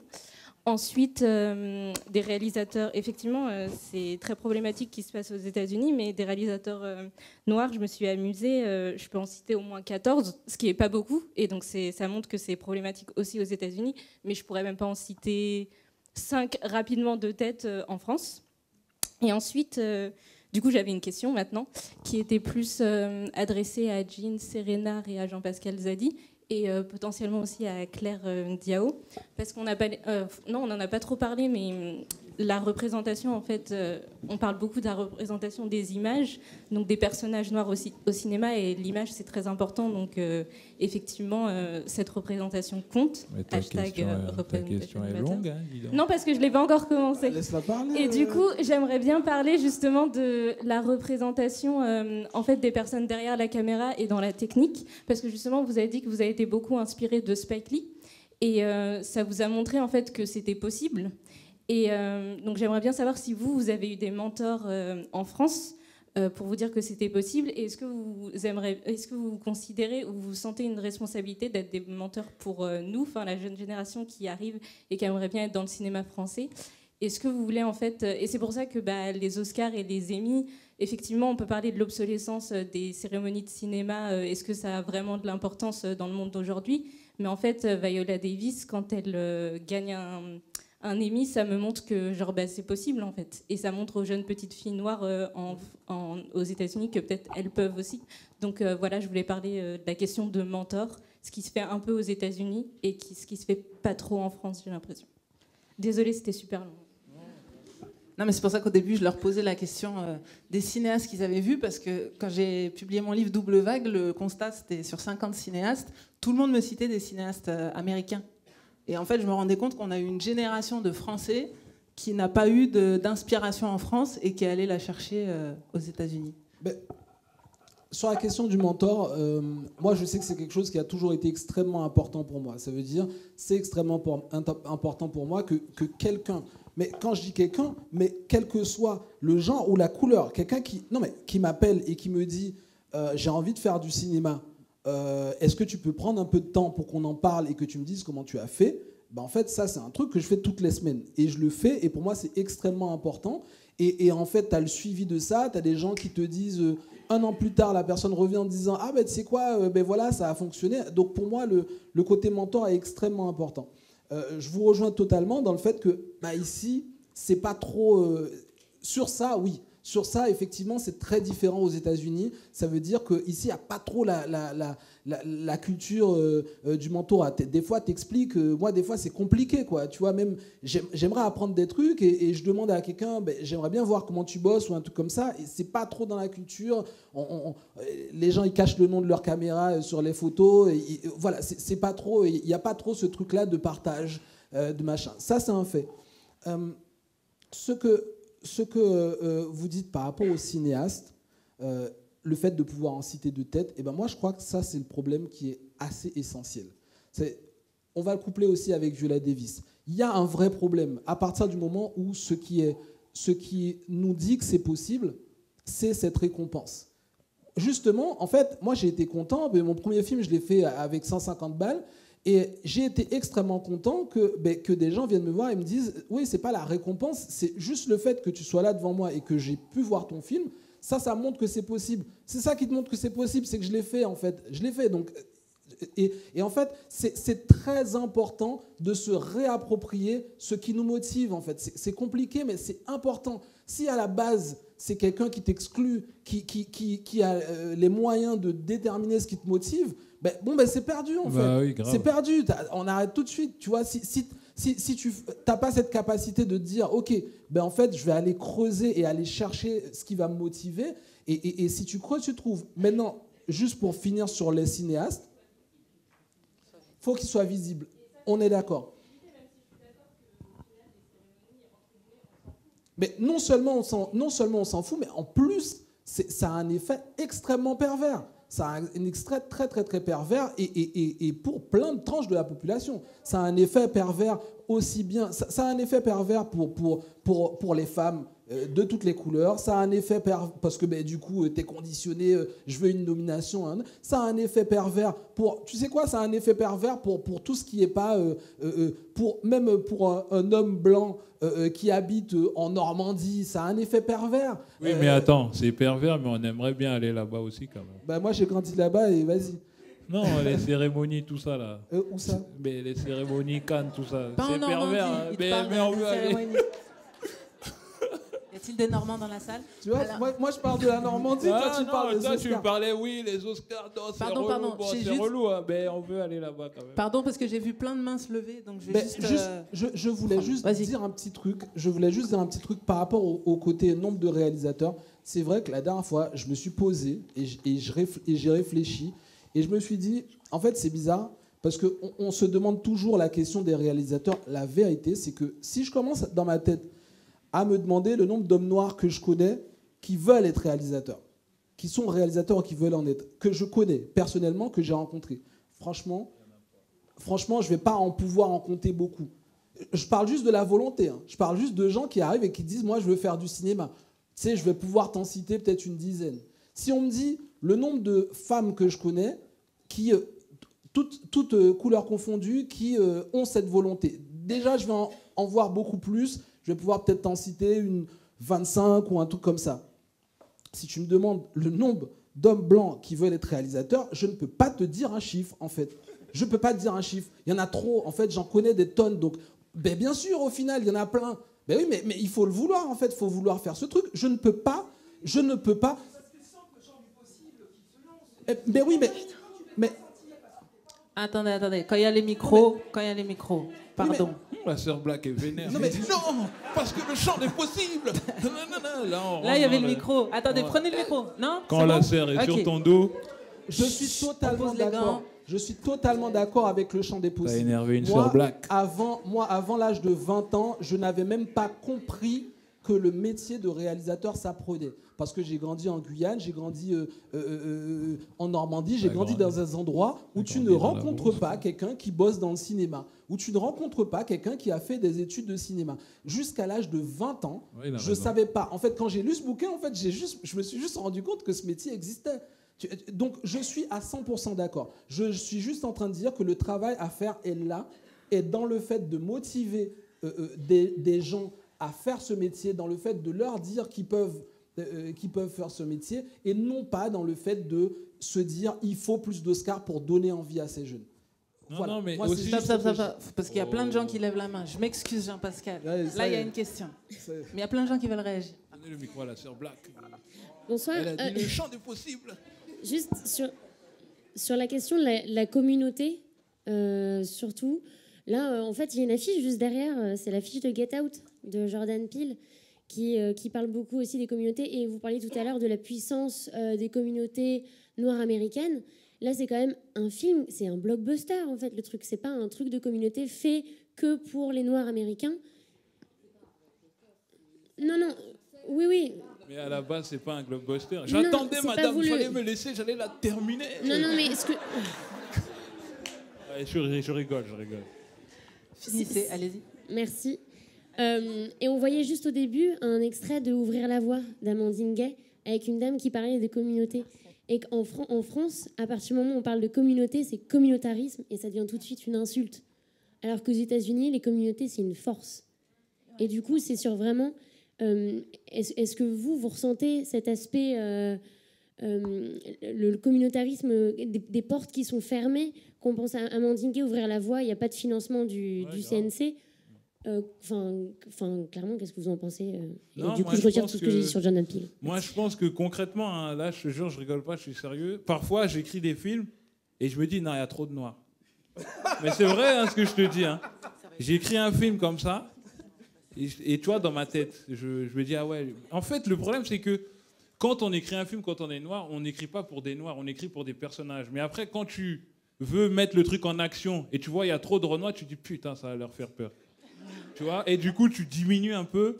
Et là, ça veut dire qu'ils ont gagné. Parce qu'ils réussissent même à rentrer dans nos têtes pour nous dire à nous que non, les frères... Bah oui, non, mais après, faut assumer un peu de responsabilité. Tu vois, je suis désolé. Oh, frérot, je veux de l'oseille, moi.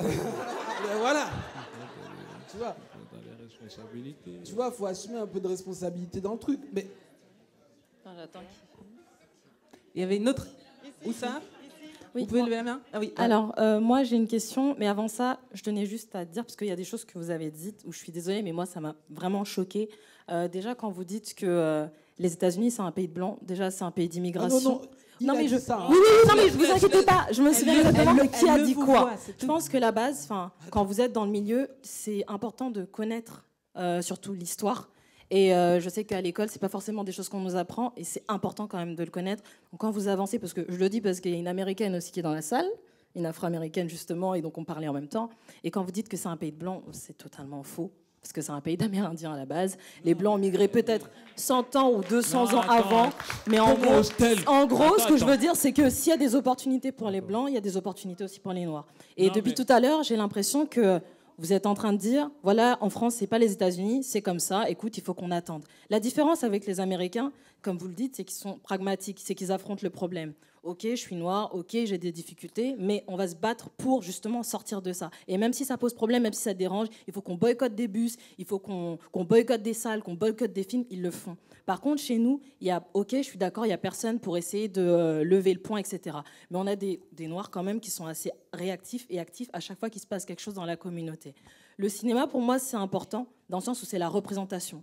Si demain, vous voulez qu'il y ait des noirs qui soient plus réalisateurs, si demain, vous voulez qu'il y ait des noirs qui fassent autre chose de leur vie que ce qu'on a l'habitude de voir aussi dans le cinéma, bah, c'est à vous déjà qui êtes devant la scène de montrer l'exemple et de ne pas être dans le pessimisme et dire « ouais, mais c'est les États-Unis, c'est pas nous ». Et déjà, quand je finis, après, je vous ai écouté pendant au moins je ne sais combien de temps, depuis tout à l'heure, c'est là. Et moi, franchement, je vous avoue que ça me vexe quand vous me dites qu'il y a des personnes comme Viola Davis qui reçoivent un prix et que vous êtes... moi, ça m'a rien fait. Bah ouais, les Oscars, c'est quoi mais c'est choquant, parce qu'en fait, et ce que la jeune fille elle disait tout à l'heure, le communautarisme en soi, c'est sûr que ça peut devenir vicieux. Mais c'est pas mal de soutenir, parfois, il y a une personne comme moi qui a réussi, parce que vous savez pas, peut-être qu'il y a un jeune, ou peut-être une jeune femme comme moi, qui le fait de voir que, oh, il y a une jeune femme noire qui a réussi à gagner quelque chose, ça veut dire que moi aussi, je peux le faire. Ça veut dire que pas seulement vous, mais vos enfants, votre épouse, etc., c'est un modèle. Donc si vous, déjà, qui êtes sur le devant du truc, vous êtes là en train de négliger la chose, ça veut dire que les autres personnes comme nous ici, ou les personnes qui ne sont pas forcément de la communauté, elles vont négliger le truc aussi. C'est insultant. Laissez-moi parler. Laissez-moi parler. Quand je te parlais tout à l'heure des États-Unis, je te dis c'est un pays de blancs. Aux États-Unis, les élites, ceux qui tiennent les États-Unis, ceux qui ont fait le marché, ceux qui ont fait venir les frères Black, tout ça, c'est qui? On va pas partir dans des débats comme ça. Bref. Tout ça pour dire que les élites, les États-Unis, les élites blanches... Non, mais c'est pour dire qu'aux États-Unis... Je sais, bref. Tout ça pour te dire que... Non, il était africain, il n'était pas afro-américain. Non, mais pour les blancs américains, c'était super important. Non, mais juste ça. Même un africain, afro-américain peut faire quelque chose. C'est ce que dit Spike Lee. Il le dit très bien. Non, Spike Lee le dit bien. Et là, ça rejoint Jean. C'est ce que Spike Lee dit. Il dit pourquoi il y a un noir qui peut être à la tête de l'État dans un pays où même un noir n'est pas à la tête des studios à Hollywood. C'est ça le problème. Lui, il dit il n'y a toujours pas. Et c'est très récent. Même par exemple, les équipes de basket. Si on regarde là, le problème de la NFL avec Kaepernick, etc. Les équipes de basket, c'est très récent que des hommes noirs américains aient le pouvoir monétaire d'avoir une équipe de basket. Jordan, ça y est, il a Charlotte. Jay-Z, il a acheté son équipe de basket. 50 Cent, il a acheté ses boxeurs. Donc il commence à faire des écuries. C'est ce qu'expliquait tout à l'heure Zadi quand il expliquait le pouvoir monétaire. Les États-Unis, c'est un État capitaliste. C'est le modèle capitaliste. Après, justement, et donc tout est sur la récompense, le symbole. Et ce que ça représente. Donc, quand une femme, par exemple, et ce qui était, pour revenir sur Viola Davis, ce qui était très intéressant dans ce prix, c'est que justement, elle n'était pas dans un film ou dans une série sur la communauté noire américaine. Son rôle dans cette série, elle pouvait très bien être blanche ou asiatique. Et c'est là que c'était très fort qu'elle ait d'ailleurs, elle, ce prix de meilleure actrice dans cette série-là. Le symbole était double par rapport à ça. Je vais juste répondre à un truc.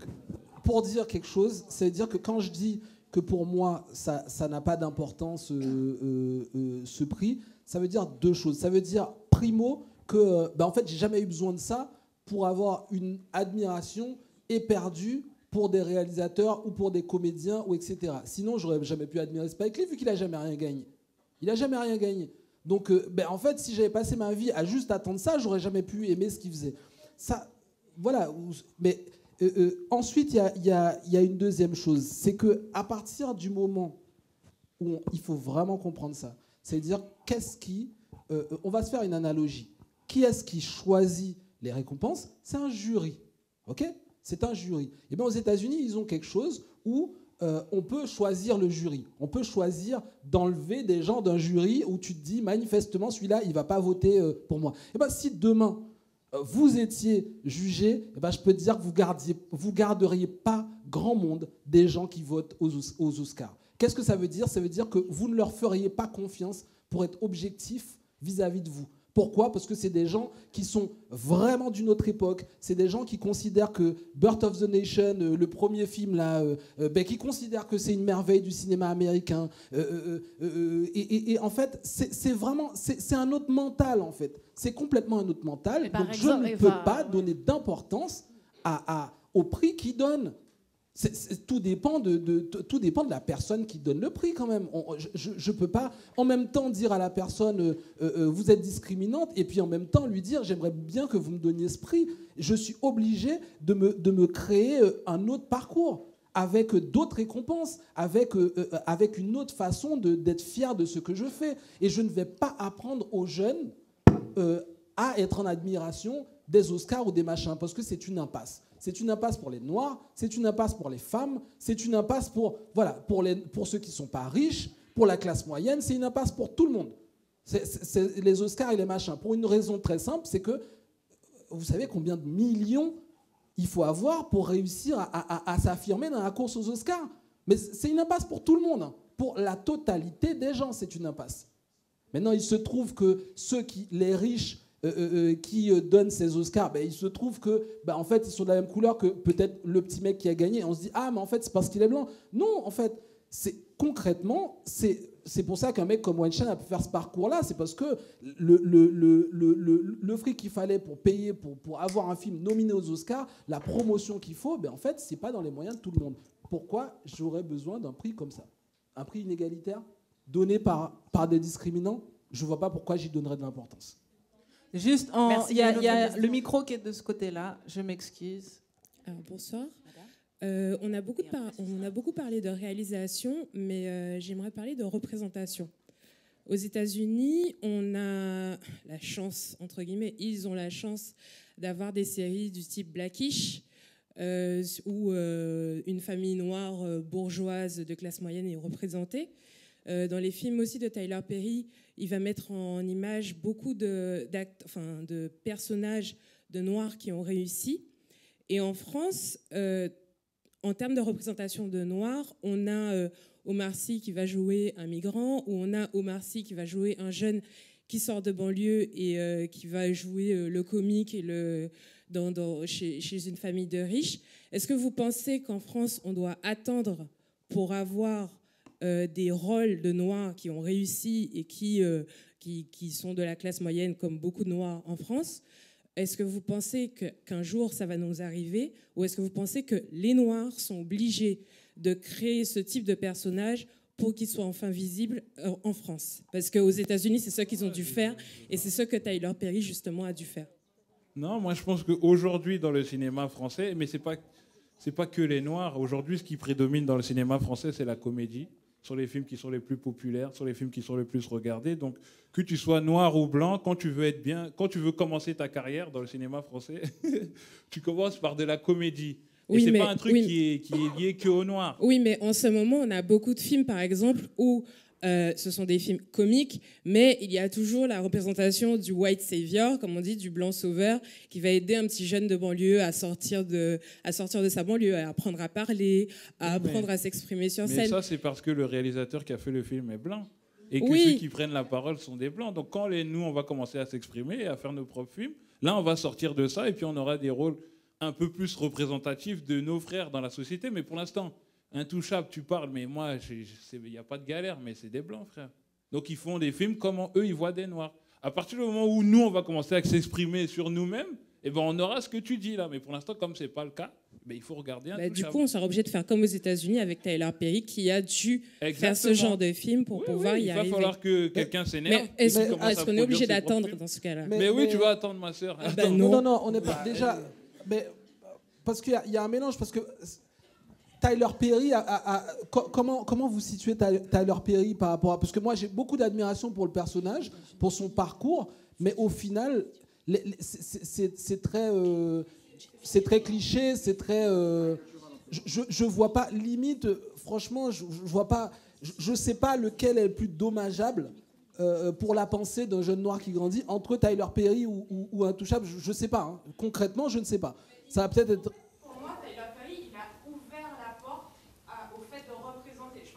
Bien sûr. Oui, oui. Il a ouvert la porte tout en restant dans les clichés parce que tous ces films où c'est la même chose, où, quand on a vu des films de Tyler Perry, c'est exactement la même chose.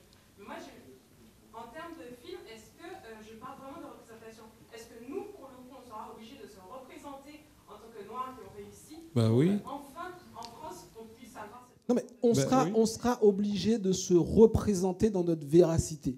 Ça veut dire que ce soit dans le cas des femmes en général ou que ce soit dans le cas des Noirs, eh bien en fait, si on veut des rôles de femmes non stéréotypés, à un moment donné, il va falloir qu'il y ait énormément de femmes qui fassent des films. Et qui prennent la parole. Il n'y aura pas d'autre équation. De temps en temps, il y aura peut-être un mec qui va réussir à capter la psyché féminine parce que ceci...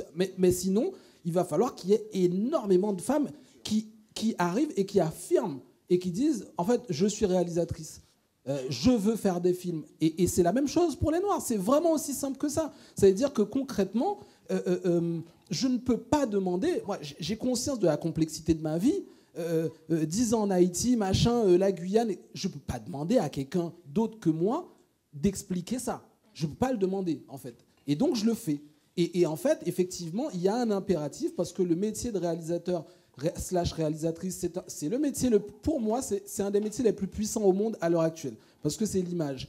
Et oui, ça passera forcément par le fait de faire, par le fait de raconter nos histoires. Parce qu'on parle beaucoup des Noirs, etc., mais franchement, je ne parle jamais à 3 Noirs qui aient une vie qui ressemble à la mienne, ou qui... Tout le monde, on a des vies, mais extrêmement, extrêmement, extrêmement différentes, avec quelques petits trucs en commun. Il y a quand même des...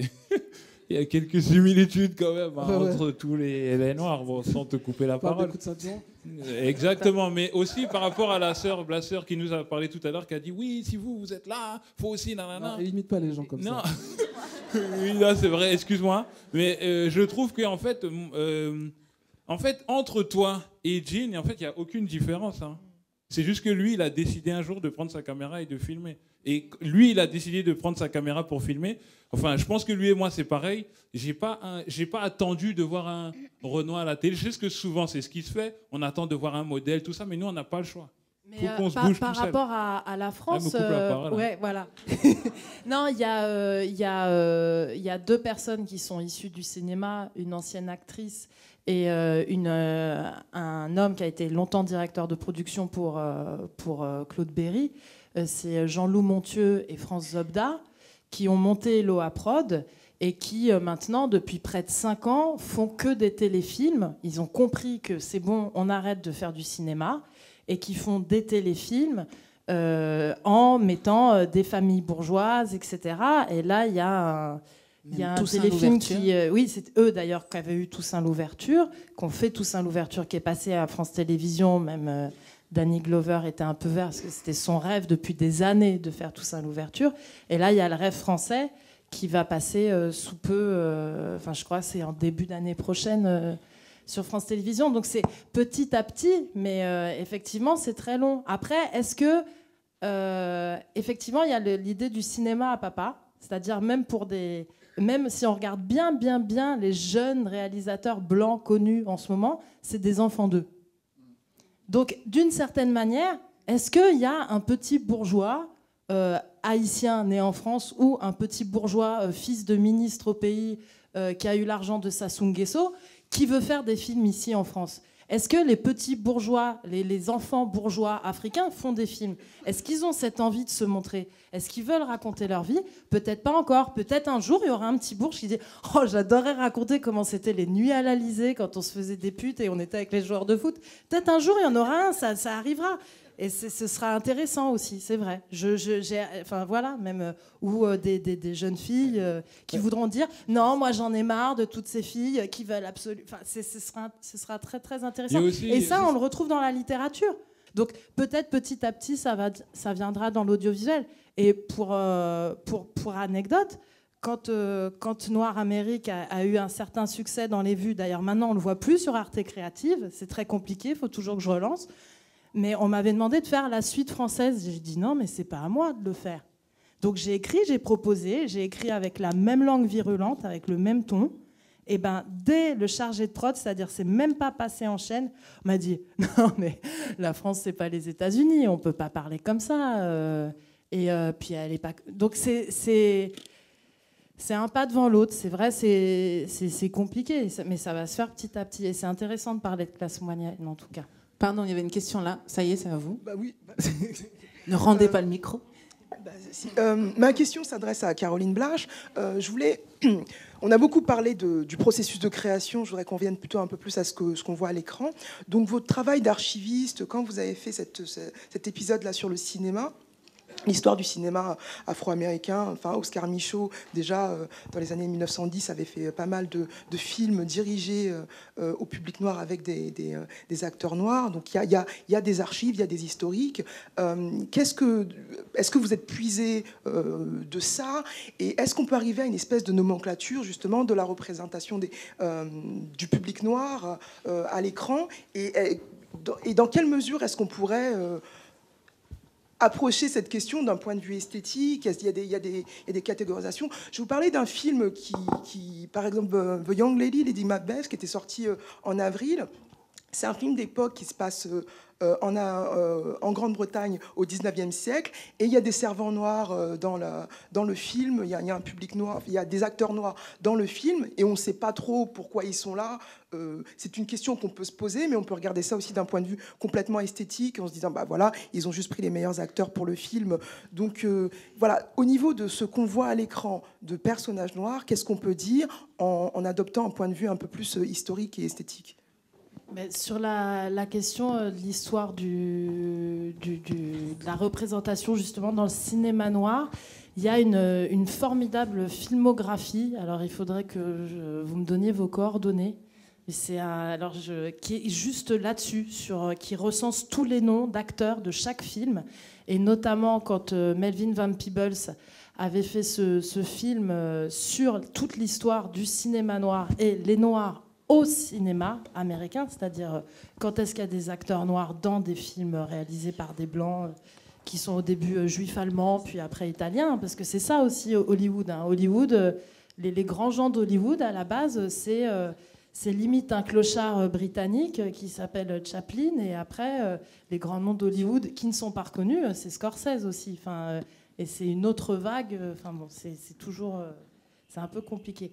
Et ça, c'est un film fantastique, d'ailleurs, ce film de Melvin Van Peebles, car c'est un film fait... Alors, pour le coup, il avait fait un sacré pied de nez aux archives.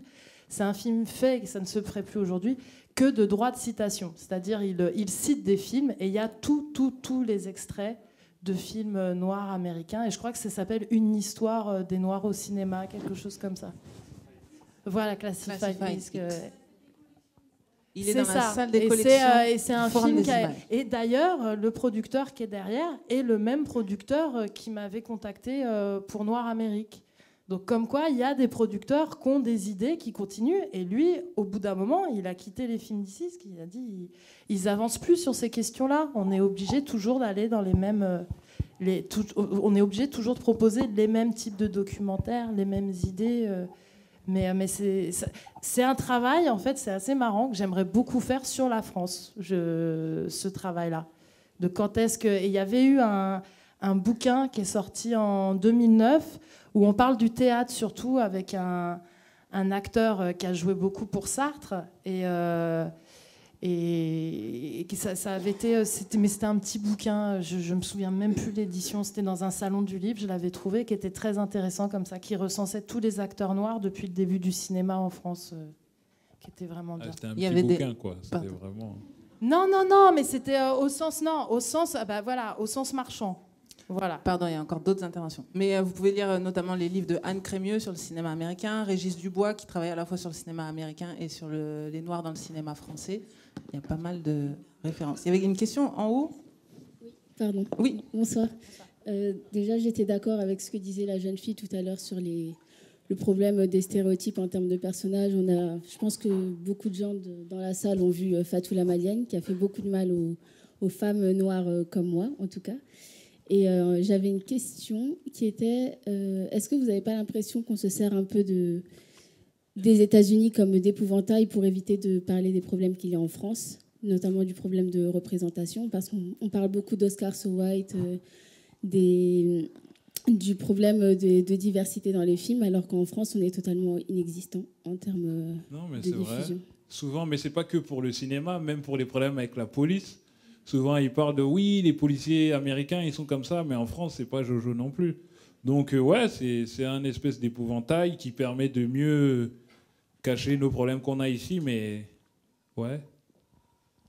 Mais en fait, moi, je crois que en observant un peu la situation française, qui, bon, comme je l'ai dit, pour moi, je crois que surtout, il y aura un basculement. Le basculement qui doit arriver, c'est surtout qu'il y a plus de gens qui doivent avoir envie de faire des films dans différentes catégories. Ça, j'en suis convaincu. Et je crois vraiment que le travail à faire, c'est de convaincre des gens de faire des films. Moi, je crois vraiment. Particulièrement à notre époque, où au final, Tangerine, il est sorti, il a été tourné à l'iPhone, et il s'est retrouvé à Sundance, et compagnie.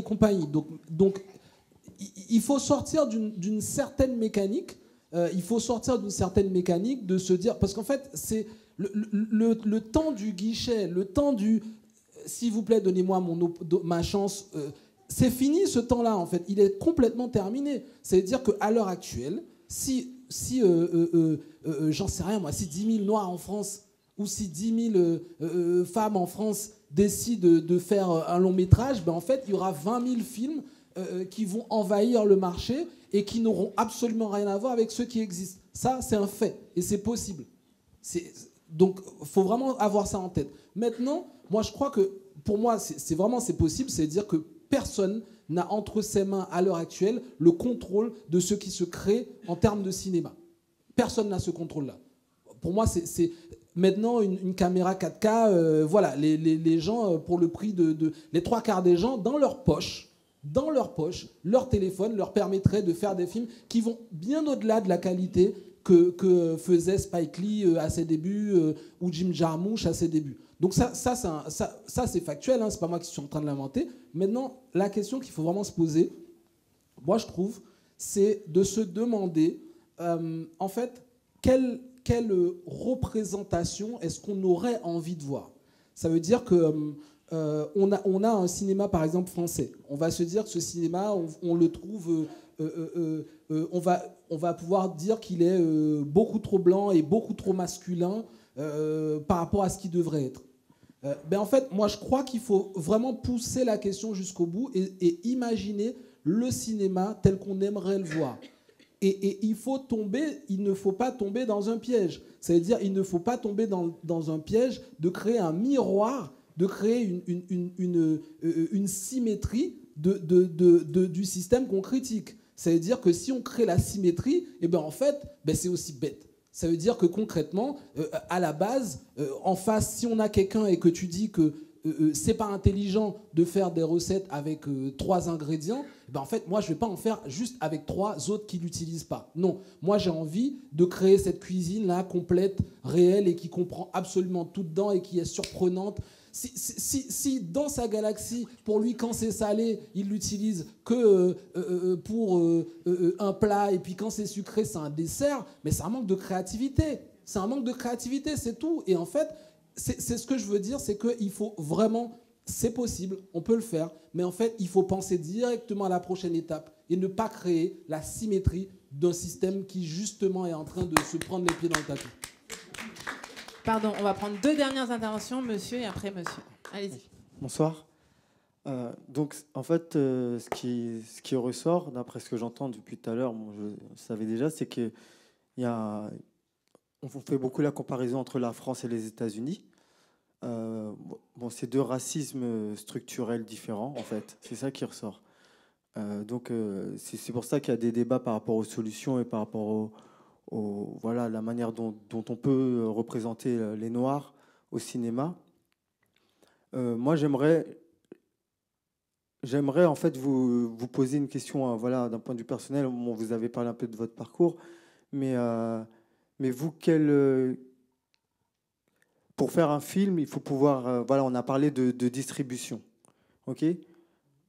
Faire des films, c'est peut-être pas du spectacle vivant, mais ça reste quand même du cinéma. Ça reste quand même le fait de se déplacer et de se retrouver, voilà, dans une salle avec des gens qu'on ne connaît pas, devant un grand écran. Parce que c'est pas la même chose que de se retrouver chez soi devant un petit écran. C'est pas la même chose. C'est quelque chose de particulier. C'est du cinéma. Et sachant qu'il faut faire les choses, comme vous avez dit, et je suis d'accord avec vous, il faut essayer de créer son propre réseau, créer ses propres solutions, parce qu'on ne va pas attendre qu'on nous donne forcément, voilà, la bénédiction. Là où ça devient difficile, j'ai l'impression, c'est justement comment avoir ces lieux-là. Où sont les lieux? Parce qu'il n'y en a pas des tonnes. Je ne sais même pas dans combien de salles on passe ouvrir l'avant en ce moment. Peut-être 1, 2, voilà, 2. Voilà, comment essayer de multiplier ce genre de lieux d'occasion, d'événements, parce que c'est ça aussi qui est compliqué. Parce que l'impression que j'ai, et j'ai peut-être tort, c'est une impression, ça reste aussi une question. L'impression que j'ai, c'est que même si on va multiplier et les talents, voilà, vont être de plus en plus visibles, j'ai l'impression que ça va être difficile pour eux de dépasser le cadre de l'Internet ou d'une faible diffusion. Mais le cadre... Attends, 2 secondes, on va voilà. juste, vu que c'est la fin, est-ce que, voilà, la la question, c'est pour vous, quelle serait la solution au final, pour que ce soit vraiment, entre guillemets, j'exagère, mais du cinéma dans le sens où je dis, ce film-là, je vais me déplacer, je vais aller le voir sur un grand écran. Ok, la question de la diffusion. Et monsieur, on prend votre question, comme ça vous répondez. Bonsoir, je vous remercie d'être venu, parce que bon, j'ai vu quelques réalisateurs. La dernière, c'était Eugène Palsy ici, et également le réalisateur du Gang des Antillais, que j'avais vu au Black Movie Summer. Jean-Claude Barny. Bon, on en découvre, excusez-moi, moi je ne regarde pas la télé, je vais beaucoup au cinéma, je vois des centaines de films, mais on découvre des choses. Mais la question va être très simple, hein, et pour un peu conclure, est-ce que vous ne pensez pas finalement que ce qui se passe en France, c'est un peu ce qui s'est passé aux États-Unis il y a 20 ou 30 ans, qu'on a toujours 20 ans de décalage, et que les réalisateurs noirs, ou les acteurs parfois, sont un peu des pionniers dans un establishment, disons, racisé, il faut le dire, d'une manière différente, des pionniers pour démystifier l'image caricaturale des Noirs dans la société dans laquelle ils vivent. C'est-à-dire avoir un discours et un regard, une histoire, une construction autonome. Voilà, est-ce qu'il n'y a pas un petit peu, finalement, la même chose qui se produit 20 ans après, sachant que bon, j'ai rencontré des réalisateurs comme Melvin Van Peebles, le père du cinéma noir, même avant Spike Lee, qui nous disait, mais foncez, vous êtes jeunes, il y a des nouveaux moyens avec Internet, etc., et autres. Et au départ, ils ont réagi en réaction par rapport à la caricature, comme citait une demoiselle tout à l'heure, des Noirs. Il y a une phrase typique, c'est pas un rôle de noir, pour ceux qui ont fait des castings. C'est-à-dire que le noir, c'est le délinquant, le gangster, le dealer. Mais aux États-Unis, on a eu des Denzel Washington qui sont devenus avocats, des juges, des PDG, parce que peut-être aussi que le cinéma reflète une société et l'évolution du traitement des individus dans une société. À partir du moment où, comme tu le disais, les Noirs américains ont affirmé leur pouvoir économique, la réalité était obligée d'être reflétée de manière différente. Donc, il y a pour moi, il y a peut-être tout simplement 20 ans de décalage. Voilà. Merci beaucoup. Donc la question de la diffusion, comment mobiliser le public, et puis a-t-on 20 ans, 30 ans de retard? Les 2 questions, elles sont un peu liées, les 2 questions de diffusion. D'autant plus que sur ça, on a un espèce de parcours assez commun, Jean-Pascal et moi, dans le sens où, en fait, toi, il y a une espèce de légende comme quoi tes films, tu les vendais, les DVD, tu les vendais. Ce n'est pas une de la légende. main à la main à Clignancourt. C'est une légende. Non, ça, c'est ou- vrai, c'est vrai. Il a même un coffret, mais ces DVD, tu les trouves au rayon rap à la Fnac. Tu les trouves pas au rayon cinéma. Donc voilà, donc ça veut dire, moi mon premier film, je le fais avec 150 € et je remplis au final les salles de cinéma en allant dans la rue même, etc. Donc on a un parcours très commun sur ça qui montre qu'en en gros, que ce soit pour la question de la diffusion ou que ce soit pour la question du retard, c'est que non, en fait, il n'y aura pas cette nécessité d'attendre. Ça veut dire qu'au final, il n'y a pas quelqu'un qui s'est dit on leur donne cette opportunité. En fait, c'est ces films qu'ils vendaient à Clignancourt qui font qu'il est là aujourd'hui. En fait, ce sont ces films qu'ils vendaient à Clignancourt. Et effectivement, sur ça, oui, en fait, il faut avoir confiance dans ces mécanismes-là. C'est-à-dire, moi, c'est le fait que j'ai pris ma caméra et que j'ai fait un film avec 150 € qui fait que je suis là aujourd'hui. Et même à des moments, on me disait, mais arrête de dire ça, que tu as fait le film avec 150 €, ça réduit un peu la valeur du film, etc. Ben, moi, je continue à le dire parce que, effectivement, j'avais envie que les gens se disent, c'est possible, en fait. Que tous les gens frustrés, qui n'arrivent pas à faire des films, quelle que soit leur couleur, leur genre ou leur nationalité, parce que franchement, j'en rencontre des tonnes et de toutes les couleurs, qui n'arrivent pas, qui ont tous les âges, qui ont de 20 ans à 65 ans et qui n'arrivent pas à faire leur film, et bien en fait, qu'ils sachent que, en fait, tu sais quoi, tu peux le faire pour 150 balles, en fait. Façon de parler, mais en gros, tu peux le faire. Lui, il faisait pas pour 150 balles, mais en fait, il les vendait lui-même, etc. Et en fait, c'est juste que des fois, il y a une étape. Il y a peut-être une étape entre toi et les salles de cinéma. Tu vois, il y a peut-être une étape en plus. Mais pour 90% de la population, il y a une étape en plus entre eux et la salle de cinéma. Pour 90% de la population. Ouais. Et donc, il y a 20-30 ans de retard ? Je le vois pas forcément en termes de retard, parce qu'au final, par rapport à ce parcours-là, même aux États-Unis, où il y a eu Spike Lee, il y a eu Van Peebles, c'est tout le tintouin. Même aux États-Unis, nos exemples sont rarissimes, en fait. C'est-à-dire que les mecs qui arrivent, qui partent, qui font leur long métrage, ce sont des exemples qui sont rarissimes. Caroline ? C'est rarissime, mais je reviens sur elle, c'est Eusanne Palsy. En fait, c'est assez marrant, c'est qu'en France, il y a eu une génération, années 80-90, il y a eu le même truc dans la littérature, c'est les écrivains haïtiens et les cinéastes haïtiens, parce que l'histoire d'Haïti a fait que il y a une élite noire. C'était même politique, c'était le noirisme, etc. Mais du coup, mais Eusanne Palsy n'est pas haïtienne. Oui, mais les gens ont inspiré. Il y a cet élan-là, et on en parle. Là, les gens redécouvrent Raoul Peck à travers I'm Not Your Negro, mais les premiers documentaires, etc., c'était de la même manière. Il parlait de Lumumba, tout le monde s'en fichait de Lumumba. Enfin, c'est dans ses premiers. Donc il y a eu cette période-là. Cette période-là a existé dans les années 80. Il y avait même je suis désolée, on ne peut plus prendre de questions, voilà. En fait. On est obligé. Je voulais juste rajouter un tout petit truc sur la question du mentorat. Sur la question du mentorat, c'est vrai que c'est ma faute, j'avais complètement oublié, mais c'est vrai que une des seules fois où j'ai connu quelqu'un dans cette démarche, en fait, c'était Abdelatif Kechiche. C'est-à-dire que j'avais projeté mon film, et puis il était dans la salle, il est venu me voir, il m'a dit, j'ai adoré ce film, tiens mon numéro de téléphone, appelle-moi quand tu veux et on discute. Et effectivement, du coup, lui poser des questions, lui machin, et ça s'est passé sans qu'il me demande rien, sans que je lui demande rien du tout, mais vraiment purement dans une espèce d'échange comme ça. Mais c'est vrai que c'est rarissime, quoi. Mais ça existe, quoi. Merci. Juste, vous citez dans la question optimiste, je vais vous citer quelques noms.